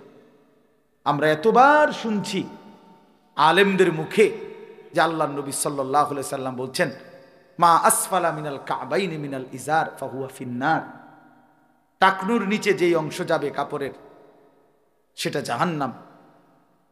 তো এতবার নবীজি বললেন, আল্লাহ রাসূল সাল্লাল্লাহু আলাইহি সাল্লাম বলেন ওই ব্যক্তির দিকে আল্লাহ তাআলা হাশরের ময়দানে তাকাবে না, এই যার লুঙ্গি পায়জামা টাকনুর নিচে। আল্লাহর কসম নবী বলছে আল্লাহ তাআলা লা ইয়ানজুরু ইলাইহি, তার দিকে হাশরের দিন তাকাবে না। তো আল্লাহ যদি না তাকায় তুমি নাফরমানকে মুক্তি দিবে কে? তোমারে মুক্তি দিবে কে? এই জন্য আজকে নিয়ত করো। কথাটা যেহেতু প্রসঙ্গ কেন জানি হয়ে গেল, পোশাকের উপরেই এতগুলো কথা বলে ফেললাম। আমরা ওয়াদা করি আজকে, তোমরা কমপক্ষে যারা আসছো, আমি তোমাকে ভীষণ মহব্বত করি, তোমরাও আমারে মহব্বত করো, আমি জানি এটা। ভালোবাসার এই দাবিতে চলো আজকে এই কুয়াশার অন্ধকার রাতে নিয়ত করি যে আমরা আমাদের পোশাক ইসলামী বানাবো এবং টাকনুর নিচে লুঙ্গি পায়জামা প্যান্ট পরবো না ইনশাআল্লাহ। কি পরবা না কও, কি কও, এটা কও, কথাইটা কও যে টাকনুর নিচে লুঙ্গি প্যান্ট পায়জামা পরবো না, এটা পুরোটা কও। ছেলেরা বলো, দিল থেকে বলো, বাপ তুমি পারবা ইনশাআল্লাহ। নওজোয়ান পারে, সব পারবে ইনশাআল্লাহ। নওজোয়ান হিম্মত করলে আল্লাহ তাআলার রহমত উঠছে একটা দেশে 7টা যুবক পুরা জাতির বিপরীতে ঈমান আনছিল। আল্লাহ তাআলা বলছে ওই যুবকদেরকে তোমরা ঘুমাও, তোমরা ঘুম পাড়াইলাম, আর তোমাদের ঈমানের উপরে আমি আল্লাহ খুশি হয়ে পুরা জাতি সংশোধন আমি করে দেব। এই 7 যুবক ঘুমাইছে 309 বছর। 309 বছর পরে আল্লাহ তাদেরকে ঘুম থেকে জাগায়া বলছে যাও এখন এলাকার যাও, গিয়া দেখো, দেখলে দেখবা গোটা জাতীয় ইমানদার, জাতির বাদশাহ ইমানদার। আসহাবে কাহাফ, যুবকের ঈমান আল্লাহ এত খুশি। মক্কাবাসী শুনতে চাইছে নবীজির কাছে কিচ্ছা, যে নবী, আল্লাহ নবীর কাছে বলছে আসহাবে কাহাফের ঘটনাটা বলো। নবীজিকে বলছে, আল্লাহ তাআলা জিবরাইল পাঠাইয়া বলতেছে বন্ধু ঘটনাটা আমি কই, নাহনু নাকুসসু আলাইকা নাবাআহুম বিল হক, আপনার কাছে পুরো ঘটনা সঠিকভাবে আমি কই, আগে আমি কই। ইন্নাহুম ফিতয়াতুন, ঘটনাটা হইল তারা ছিল কয়েকজন যুবক। কথা শুরুই করছে, ঘটনার শুরু। ইন্নাহুম ফিতয়াতুন, তারা ছিল কয়েকজন যুবক, মানে যেন কথাটা কইছেই আল্লাহ বড় মহব্বতে। তারা ছিল আমার কিছু প্রিয় যুবক বান্দা। আমানু বিরাব্বিহিম, যারা আমার উপরে ঈমান আনছিল। ওয়াজিদনাহুম হুদান, আমি আল্লাহ তাদের ঈমানের বরকতে, তাদের হেদায়েতের যোগ্যতা আমি আরো বাড়িয়ে দিলাম। ওয়া রাবাতনা আলা কুলুবিহিম, ঈমান তাদের কলজার মধ্যে শক্ত রশি দিয়া মজবুত করে বেঁধে দিলাম, গাঁটটি বাইন্ধা দিছি ঈমান। আল্লাহ বলছে আমি ঈমান বেঁধে দিছি তাদের দিল, বাইন্ধা দিছি, যে কোন তুফানে, দুশ্মনের আর কোন ষড়যন্ত্রে, জালেমের আর কোন জুলুমে ঈমান এক চুল যুবকের নড়বে না ইনশাআল্লাহ। তুমি এমন ঈমানদার হও, তুমি এমন যুবক হও। আল্লাহ তাআলা আমাদের সন্তানদেরকে কবুল করে নেন। আমাদের বাবারা, বয়স্ক বাবারা, আপনারা দোয়া করে দেন ওদেরকে। কোন চাচা আপনারা দোয়া করছেন কিনা ছেলে করে? দোয়া করে আপনারাও কুদ্দুর কইয়েন। কিছু মুরব্বী আছেন যারা জিন্দিগিটা চাচা সাদু আন্ডারে দিয়ে দিছেন। কিছু বয়স্ক চাচা তারা সাদওয়ানদের সাথে একটা চুক্তি করে নিছে, সমঝোতা চুক্তি। কইছে বাজি শেষ বয়স, আর কয়দিন বাঁচি বলা যায় না, যে দূর শল্যে কুলায় তোমার এনাইয়া বৌমু, তুমি কদ্দুর আমারে জাগা দিও। এই তো কইছে আর বইয়েন আজাইরা সামনে আমার এনে বইয়েন, এই শিক্ষণ একটা টুল, হ্যাঁ কদ্দুর বালা কোনো টুলও না, শিকন একটা টুলের মধ্যে ঘন্টার পর ঘন্টা বইয়া বইয়া এই বিড়ি খায়, বন খায়, চা খায়, এই নিজে গপ করে, মানুষের গপ শুনে, নিজেও গিবত করে, মানুষের গিবতও শুনে, আর জেদ্দুর শল্যকুলা টেলিভিশনে বেডিতে নাচ দেখে। কি অসিব্য মানুষ, এমন বুড়া, অসিব্য বুড়া। হ্যাঁ হ্যাঁ, যদি বলেন লজ্জা লাগছে তাহলে ছেড়ে দেন আজকে, আপনি আজকে এই নাফরমানি ছেড়ে দেন। যদি বলেন হুজুর বুড়া মানুষের এত বড় কথা বলেন, আপনি কিসের বুড়া? বেড়ি খান এখনো আপনি অনবিড়ি খান কেন?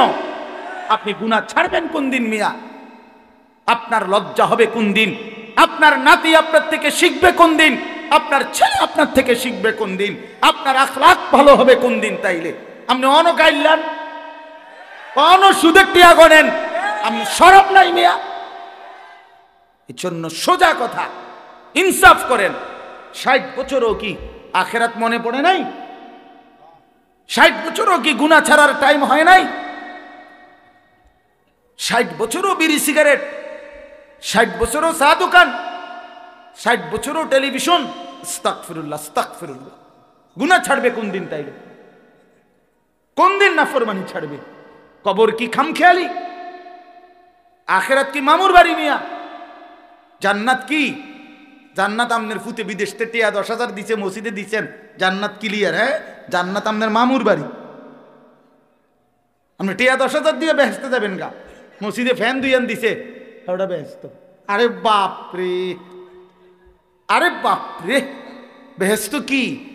2টা রুম আর একটা বারিন্দা, এটারে তো বেহেশত। বেহেশত এই তোমার নাকি দুইটা রুম আর একটা বারান্দার নাম বেহেশত। এত বড় সাম্রাজ্য মালিক, যাকে দিবে সবচেয়ে ছোট জান্নাত, আল্লাহ রসুল বলছে 10 দুনিয়া বরাবর। তার জন্য কোনো মূল্য দিতে হবে না, তার জন্য কোনো মেহনত করতে হবে না। এটা এত খামখেয়ালি হয়ে গেল। মাফ করে দিয়েন চাচারা, জিদ করে আমার লগে গুনাহ ছেড়ে দেন যে যা বেটা হুজুর বেটা এত বড় কথা কইছ বেটা, গেলাম না চা দোয়ানে। আমি তো কই চাচা আপনার শরীরের একটা স্যাত ওডক, আপনি জিদ করে কালকে চা দোয়ানে যাইয়েন না, চা দোকানদারের ক্ষতি হবে না, আপনি চা খাই আইয়ে নেবেন, আপনি বেডি চাইয়েন না, টেলিভিশন দেখেন, আপনি বিড়ি খানা ছাড়েন। বিড়ি জাহান্নামের খাবার, সরাসরি জাহান্নামীদের খাবার। কোরআন শরীফে আছে জাহান্নামীদের খাবারের বৈশিষ্ট্য লা ইউসমিনু ওয়ালা ইউগনি মিন জু। জাহান্নামীদের খাবার আল্লাহ বলছে এটার কোনো পুষ্টিও হয় না এবং এটার দ্বারা ক্ষুধাও নিবারণ হয় না। বিড়ি সিগারেট অবিকল এরকম, এটার দ্বারা শরীরের কোনো পুষ্টি হয় না এবং ক্ষুধাও নিবারণ হয় না। অতএব এটা জাহান্নামীদের খাবার। নাকে মুখে ধোঁয়া ছাড়ে, আগুন ছাড়ে, এটা বুঝে একটা কিছু হইতে পারে? এটা আমার সর্বোচ্চ বুঝাইয়ে দূর। এবারে হয়তো আগের থেকে প্র্যাকটিস করতেছে। হ্যাঁ, মানে আগের থেকে আগুনের একটা অভ্যাস থাকলে পরে যখন ফুল আগুনে ডুববে এটার দ্বারা সুবিধা হবে একটু, যেন আমার তো কিছুটা অভ্যাস আগের থেকেই আছে, আর নাহলে অনেক একটু বাড়াইয়া দিছে আর আগুনে। এজন্য এটা লজ্জার বিষয়, শরমের বিষয়, হায়ার বিষয়। এটা বিড়ি সিগারেটের এই বদভ্যাস একেবারেই অপছন্দনীয় অভ্যাস। বাবা নওজোয়ান মাঝ বয়সী আপনারাও ছেড়ে দেন। কেমনে দাঁড়াবেন? রাসূলুল্লাহ সাল্লাল্লাহু আলাইহি সাল্লাম, প্রিয় ভাই নবী সাল্লাল্লাহু আলাইহি সাল্লাম 63 বছরের জীবনে কোনোদিন তিনি দুর্গন্ধ পছন্দ করতেন না। নবী সাল্লাল্লাহু আলাইহি সাল্লাম ঘামের গন্ধ সহ্য করতেন না, কাঁচা পেঁয়াজ কাঁচা রসুনের গন্ধ সহ্য করতেন না। নবী সাল্লাল্লাহু আলাইহি সাল্লাম বলছে 3টি জিনিস দুনিয়াতে আমার সবচেয়ে প্রিয়। আহাব্বুল আশিয়া ইলাইয়া সালাসা, 3 জিনিস আমি নবীর কাছে দুনিয়াতে সবচেয়ে প্রিয়। এর মধ্যে 1 নাম্বার হলো আত্তিব, সুগন্ধি আতর। 1 নাম্বার নবীজির প্রিয় ছিল। নবী সাল্লাল্লাহু আলাইহি সাল্লাম সরওয়ারে দু আলম যে রাস্তা দিয়ে হাঁটতেন, একটু পরে কেউ আসলে বুঝতো মুহাম্মদ আরবি এই রোড দিয়ে গেছেন। কেমনে বুঝতো? মেশকের গ্রানে সুগন্ধিতে সবাই আন্দাজ করত নবী আরবি এদিক দিয়ে গেছেন। আল্লাহ নবীর ঘাম মোবারকের দিকে সাহাবীরা অপেক্ষায় থাকতো। পবিত্র ঘামের 1 ফোঁটা ঝরলে সেইটুকু ঘাম নিয়ে তারা আতর মেশক হিসাবে ব্যবহার করত। এত সুগন্ধিময় যিনি, তার সামনে সুপারিশের জন্য এই বিড়িওয়ালা মুখ লইয়া কেমনে দাঁড়াবেন? কথা বলেন না কেন? হ্যাঁ, হাসরের ময়দান কি সুপারিশের কোনো নিয়ম কানুন নাই?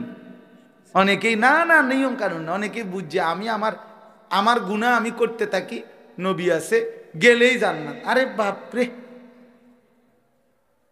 এটা কে বললো বলেন?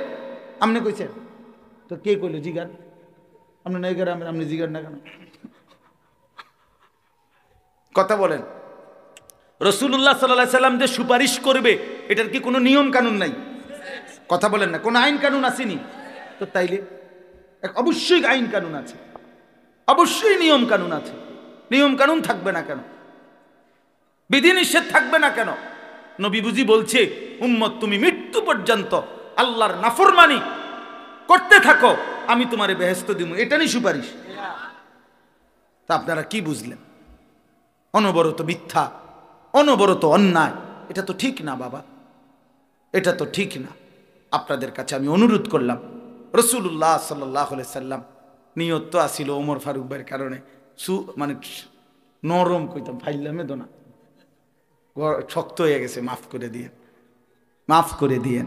আল্লাহ তাআলা আমাদের দিল বদলায়। কিন্তু চারদিকে তাকাইয়া নবী দেখে হায় হায় মানুষের মধ্যে সমস্ত নাফরমানি, 16 আনা, চুরি ডাকাতি জিনা ব্যভিচার মদ জুয়া খুন ধর্ষণ নারী নির্যাতন ছিনতাই রাহাজানি কুফর শিরিক মূর্তি পূজা সব 100 ঠিক না? যখন নবীজি কালেমার দাওয়াত শুরু করছেন তখনকার পরিবেশটা কেমন ছিল? সকলেই কি জঘন্যতম পাপে লিপ্ত। তো নবীজি সাল্লাল্লাহু আলাইহি সাল্লাম ভীষণভাবে চিন্তিত হয়ে গেলেন। হায় হায়, আমি কেমনে শুরু করুম, কোনান দিয়ে ধরমু, আগে কে আগে চোরেরে ঠিক করবো না ডাকাইতেরে আগে ঠিক করবো, কোন দিক দিয়া ধরমু লাইন, সব তো পাপে ভরা, জাহিলিয়াত, অন্ধকার।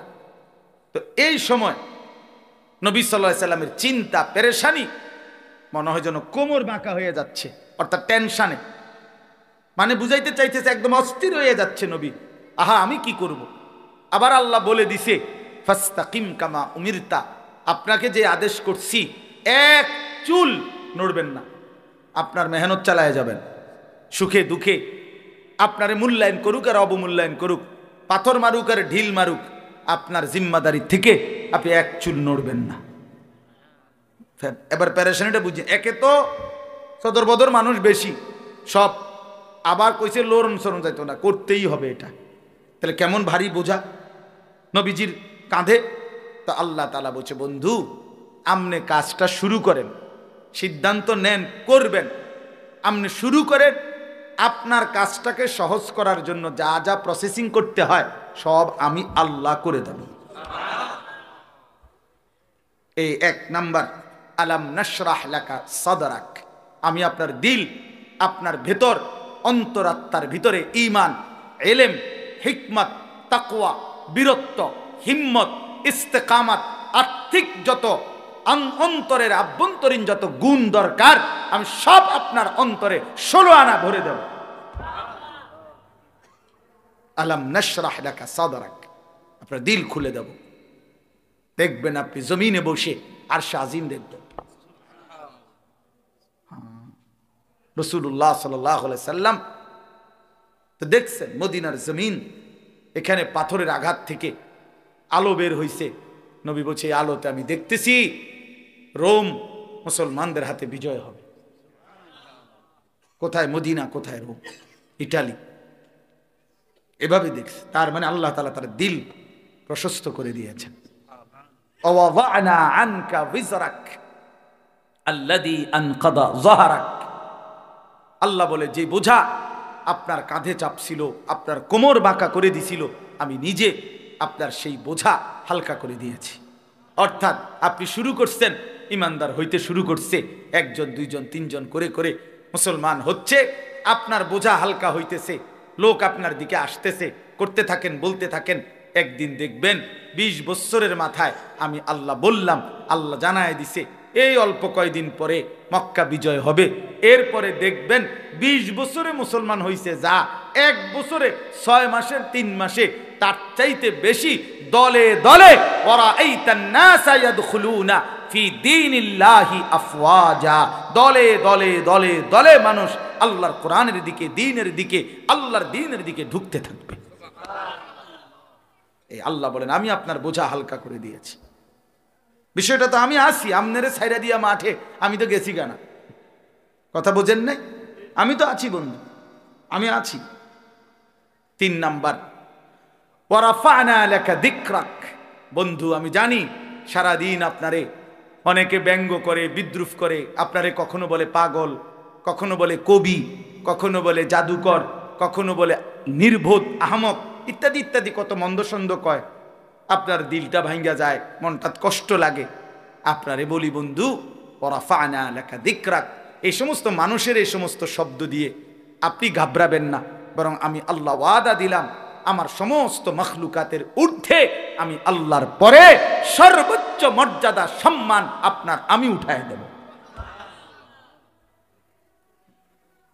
এই জন্য মেরাজে নিয়া আরশে আজিমের উপরে উঠাইয়া আল্লাহ বলছে দোস্ত নিচের দিকে একটু তাকান। নবী নিচের দিকে চারিদিকে তাকাইছে, উঁচা জায়গায় যত উঁচা উঠে তত চারদিকে বেশি দেখা যায়, বুঝেন নাই? কুমিল্লা জেলায় যখন সর্বপ্রথম 6 তলা বিল্ডিং হয়েছে আমাদের কুমিল্লায় সালাউদ্দিন হোটেলের পাশে, প্রথম আমরা তখন স্কুলে 4 বা 5-এ পড়ি, আমরা এই প্রতিদিন বিকালে চাইতে যাইতাম 6 তলা বিল্ডিং, আর দারোয়ানের কাছে বলতাম ভাই ভাই কিন্তু ছাদে উঠুন, মানে ছাদে উঠোনে লেগে এটা রে এত বেটারের কাছে কাকুতি মিনতি করতাম, ভাই কুদ্দুর কুদ্দুর উঠতে দেন না, ছাদে উঠুন। এরপরে ছাদে উঠে একটা দৌড় দিয়ে দেখা আবার বন্ধুদের কাছে পরের দিন গল্প করতাম যে আর বেড়া ছাদে উঠছি, তাহলে উঁচা উঠলে চারদিকে দেখা যায়। আল্লাহ তাআলা আরশে আজিমে তুলে বন্ধুকে বললেন, বন্ধু এবার দেখেন আমার গোটা মখলুকাত আপনার কদমের নিচে, আপনার মর্যাদা সবকিছুর ঊর্ধ্বে। বাদাজ খুদা বুজুর্গ তুই কিসসায়ে মুখতাসার, আল্লাহর পরে সমস্ত সৃষ্টির উপরে আপনার সম্মান। সুবহানাল্লাহ, আপনার মর্যাদা আমি উঠাই দিছি। আল্লাহ মহব্বত করে বলছে, মহব্বত করে, বন্ধু ওই যে আজান দিচ্ছে শুনেন তো, দেখেন দেখেন আজান দিচ্ছে দোস্ত শুনেন, এই দেখেন আমার নাম বলে, একটু পরে আপনার নামও বলে। ওই যে মুয়াজ্জিন ইকামত দিচ্ছে দেখেন তো, আমার নাম বলে, আপনার নামও বলে। ওই যে নামাজি ব্যক্তি যে দেখেন বইছে আত্তাহিয়াতু পড়বে এখন, দেখেন খেয়াল রাখেন, আপনার আত্তাহিয়াতু পড়ে আমার প্রশংসা করে, একটু পরে আপনার নামও কইবে, আল্লাহুম্মা সাল্লি আলা মুহাম্মদ, এই যে দুরূদ শরীফ পড়বে।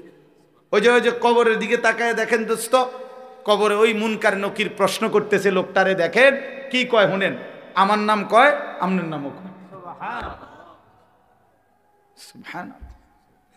আজানে আমি আপনি, একামতে আমি আপনি, নামাজে আমি আপনি, ওই কবরের প্রশ্ন তো দেখেন আপনি আমি। যেখানেই আমি আল্লাহর আলোচনা, সেখানেই আপনি বন্ধুর আলোচনা। ইদা যুকিরতু যুকিরতা মাই ওয়া রাফা'না লাকা যিকরাক।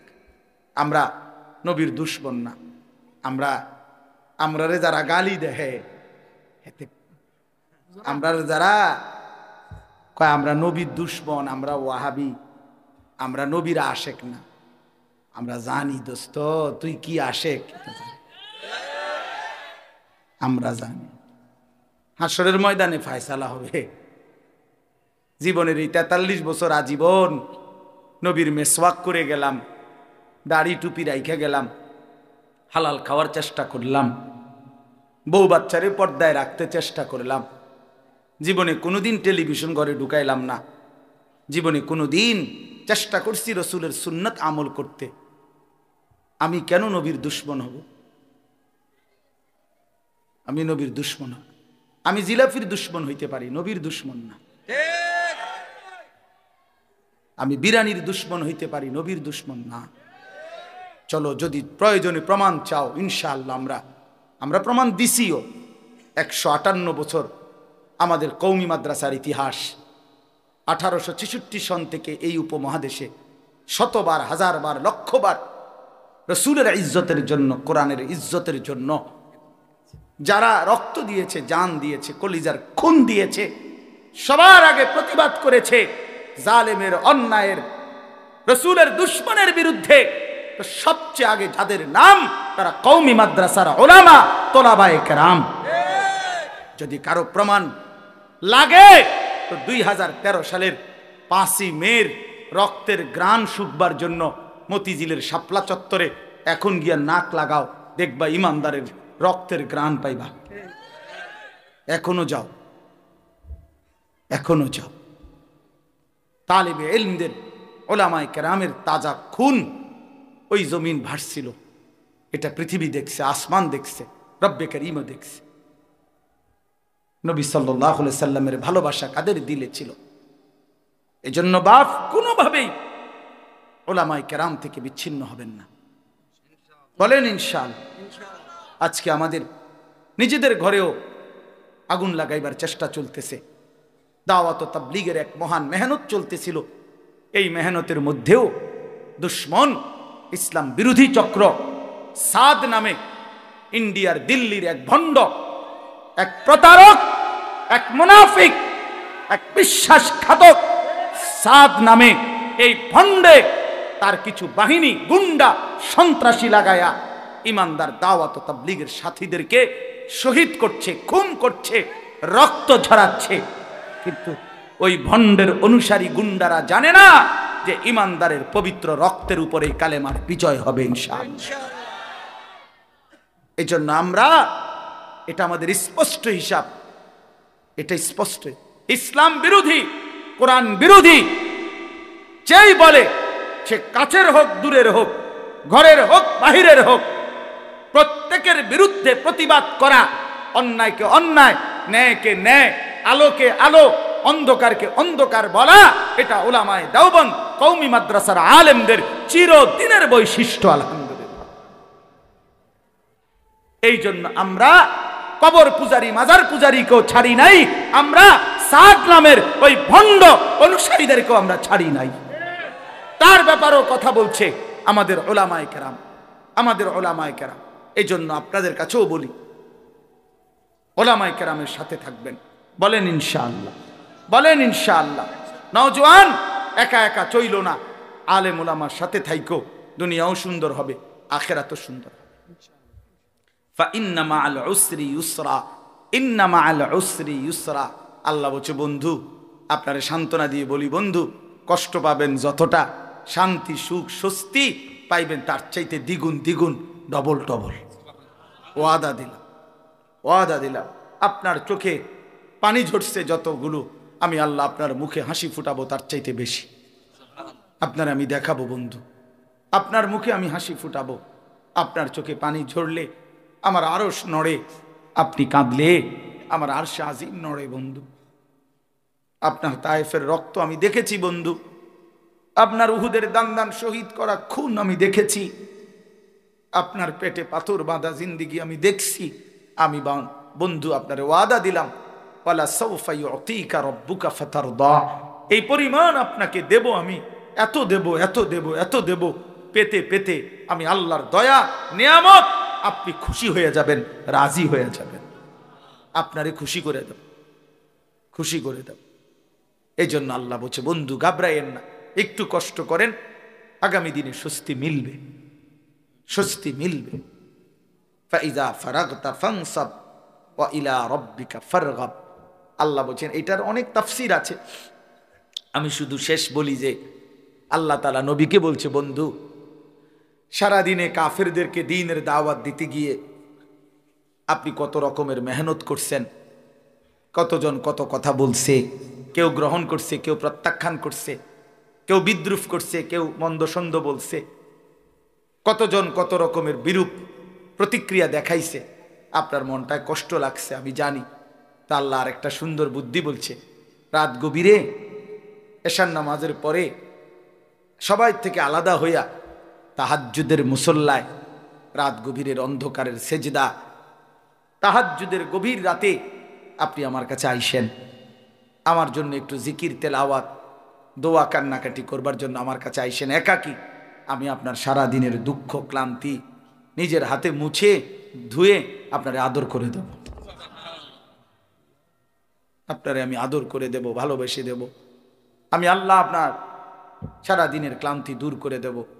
রাত গভীরে আপনি আমার কাছে আইসেন। ফাইজা ফারাগতা ফানসাব, আপনি যখন সারা দিনে আলাদা অবসর হবেন, এবার কঠোর পরিশ্রম ইবাদত গভীর একাকিত্বে আমি আল্লাহর সাথে ইলা রব্বিকা ফারগাব, আমি আল্লাহর দিকে ঝুঁকবেন। আমি আল্লাহ আপনার সমস্ত দুঃখ কষ্ট বেদনা আমি আল্লাহ তাআলা সান্ত্বনা দিয়ে দেব। এই জন্য এক মানুষের জীবনে আল্লাহর সাথে গভীর সম্পর্কের মূল টাইম রাত গভীর। কোন টাইম? গভীর রাত, গভীর রাত। আল্লাহ বলে বান্দা যা লাগবে রাতে আইসো, আমি সব দেব, সব দেব। রাত গভীরে আমি মাওলা তোমারে দেওয়ার জন্য প্রথম আসমানে নাইমা আসি, তুমি চাইলেই আমি ভরপুর দিয়ে দেব। আল্লাহ তাআলা আমাদেরকে তৌফিক দেন, কবুল করেন। আজকের এই মাহফিল, এই ইন্তেজামের মধ্যে বরকত দান করেন। যাদের আয়োজন, যাদের মেহনতে এই মাহফিল হয়েছে, আল্লাহ সবাইকে কবুল মনসুর করেন। সুবহানাল্লাহি ওয়া বিহামদিহি, সুবহানাকাল্লাহুম্মা বিহামদিকা, আলহামদুলিল্লাহি রাব্বিল আলামিন। আল্লাহুম্মা আনতাস সালাম ওয়া মিনকাস সালাম, তাবারাকতা ইয়া দাল জালালি ওয়াল ইকরাম, ইয়া আরহামার রাহিমিন, ইয়া আরহামার রাহিমিন, ইয়া আরহামার রাহিমিন। মাওলায়ে কারীম আপনি মাফ করে দেন। রাত অনেক গভীর মাওলা, কুয়াশার চাদরে ঢাকা মাওলা, আপনি মাফ করে দেন, আপনি মাফ করে দেন, আপনি মাফ করে দেন।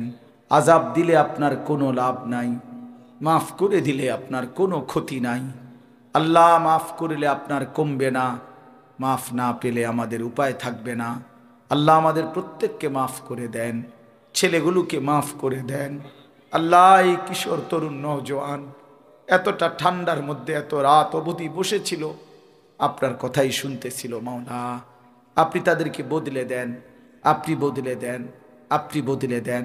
আমার বাবা চাচা মুরব্বীদেরকেও আল্লাহ আমি অনেক শক্ত কথা বলে ফেলছি, আপনি আমারই মাফ করে দেন, আমারই মাফ করে।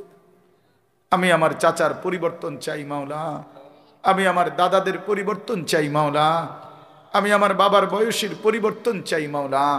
আমি এই আশাই বলেছি মাওলা, আমি এই আশাই বলেছি মাওলা। আমি যুবকের সেজদা চাই মাওলা, আমি বাবার তসবিহ চাই মাওলা। আল্লাহ আমি মা বোনদের পর্দা চাই মাওলা। আল্লাহ আপনি কবুল করেন, আপনি কবুল করেন, আপনি কবুল করে নেন। সমস্ত কবরবাসীদেরকে মাফ করে দেন, কিয়ামত পর্যন্ত কবরের আযাব মাফ করে দেন। আল্লাহ আমাদের জীবন সুন্দর করে দেন, আমাদের আখলাক সুন্দর করে দেন। আল্লাহ আমাদের প্রত্যেককে কবুল আর মনসুর করে নেন। এই মাহফিলের যাবতীয় ইন্তেজামের মধ্যে ভরপুর বরকত দান করেন। আল্লাহ প্রবাসী যুবক ভাইরা, প্রবাসীরা, বাবারা, ভাইয়েরা যে যেভাবে অংশগ্রহণ করেছে, দোয়া চেয়েছে, আল্লাহ বিদেশের জমিনে সহি সালামতে নিরাপদে ঈমান আমলের সাথে রাইখেন মাওলা। প্রবাসীর বিবি বাচ্চাকেও আল্লাহ নেক জিন্দিগি দান করেন। আল্লাহ বেচারা বিদেশ থাকে, আর তার স্ত্রী সন্তান যদি চরিত্রহীন হয় তো তার জীবনের আর রইল কি মাওলা। আল্লাহ এই জন্য প্রবাসীর বিবি বাচ্চাদেরকেও দিন দান করেন, নেক জীবন দান করেন, নেক জীবন দান করেন। আল্লাহ আমার সবগুলো বাবা ভাইকে কবুল করে নেন, ওলামায়ে কেরামকে হায়াত দারাজ করেন, অসুস্থ বিমারি যারা শিফা করে দেন। এই মাহফিলে যার যেটুকু সহযোগিতা অংশগ্রহণ ছিল সকলকে উত্তম বিনিময় দান করেন।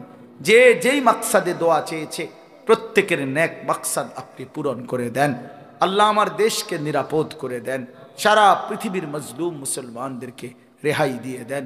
গাজা, ফিলিস্তিন, লেবাননের মুসলমানকে বাঁচান মাওলা, বাঁচান মাওলা, বাঁচান মাওলা। ইসরায়েলের ইহুদি বেঈমানদেরকে ধ্বংস করে দেন মাওলা। আল্লাহ আখিরি ফরিয়াদ, আমার জওয়ান যুবক ছেলেগুলোকে বদলে দেন, বদলে দেন।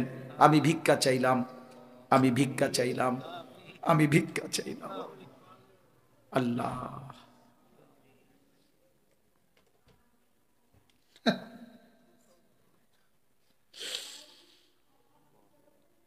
এই মাওলা,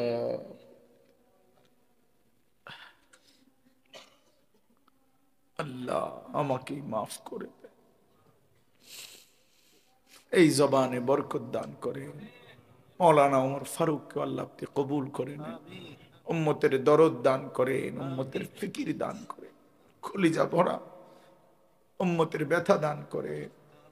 আল্লাহ আরো উলামায়ে কেরাম, আইম্মায়ে কেরাম, আল্লাহ প্রিয় ছাত্র মৌলানা সোহেল, আল্লাহ তাকেও আপনি কবুল করে নেন। হাফেজ এরশাদকে আল্লাহ কবুল করে নেন। আল্লাহ প্রতিটা নওজোয়ানকে উত্তম জীবন দান করেন। বাবা চাচা বয়স্কদেরকে বাকিটা জীবন আরো নেক আমলের তৌফিক দান করেন।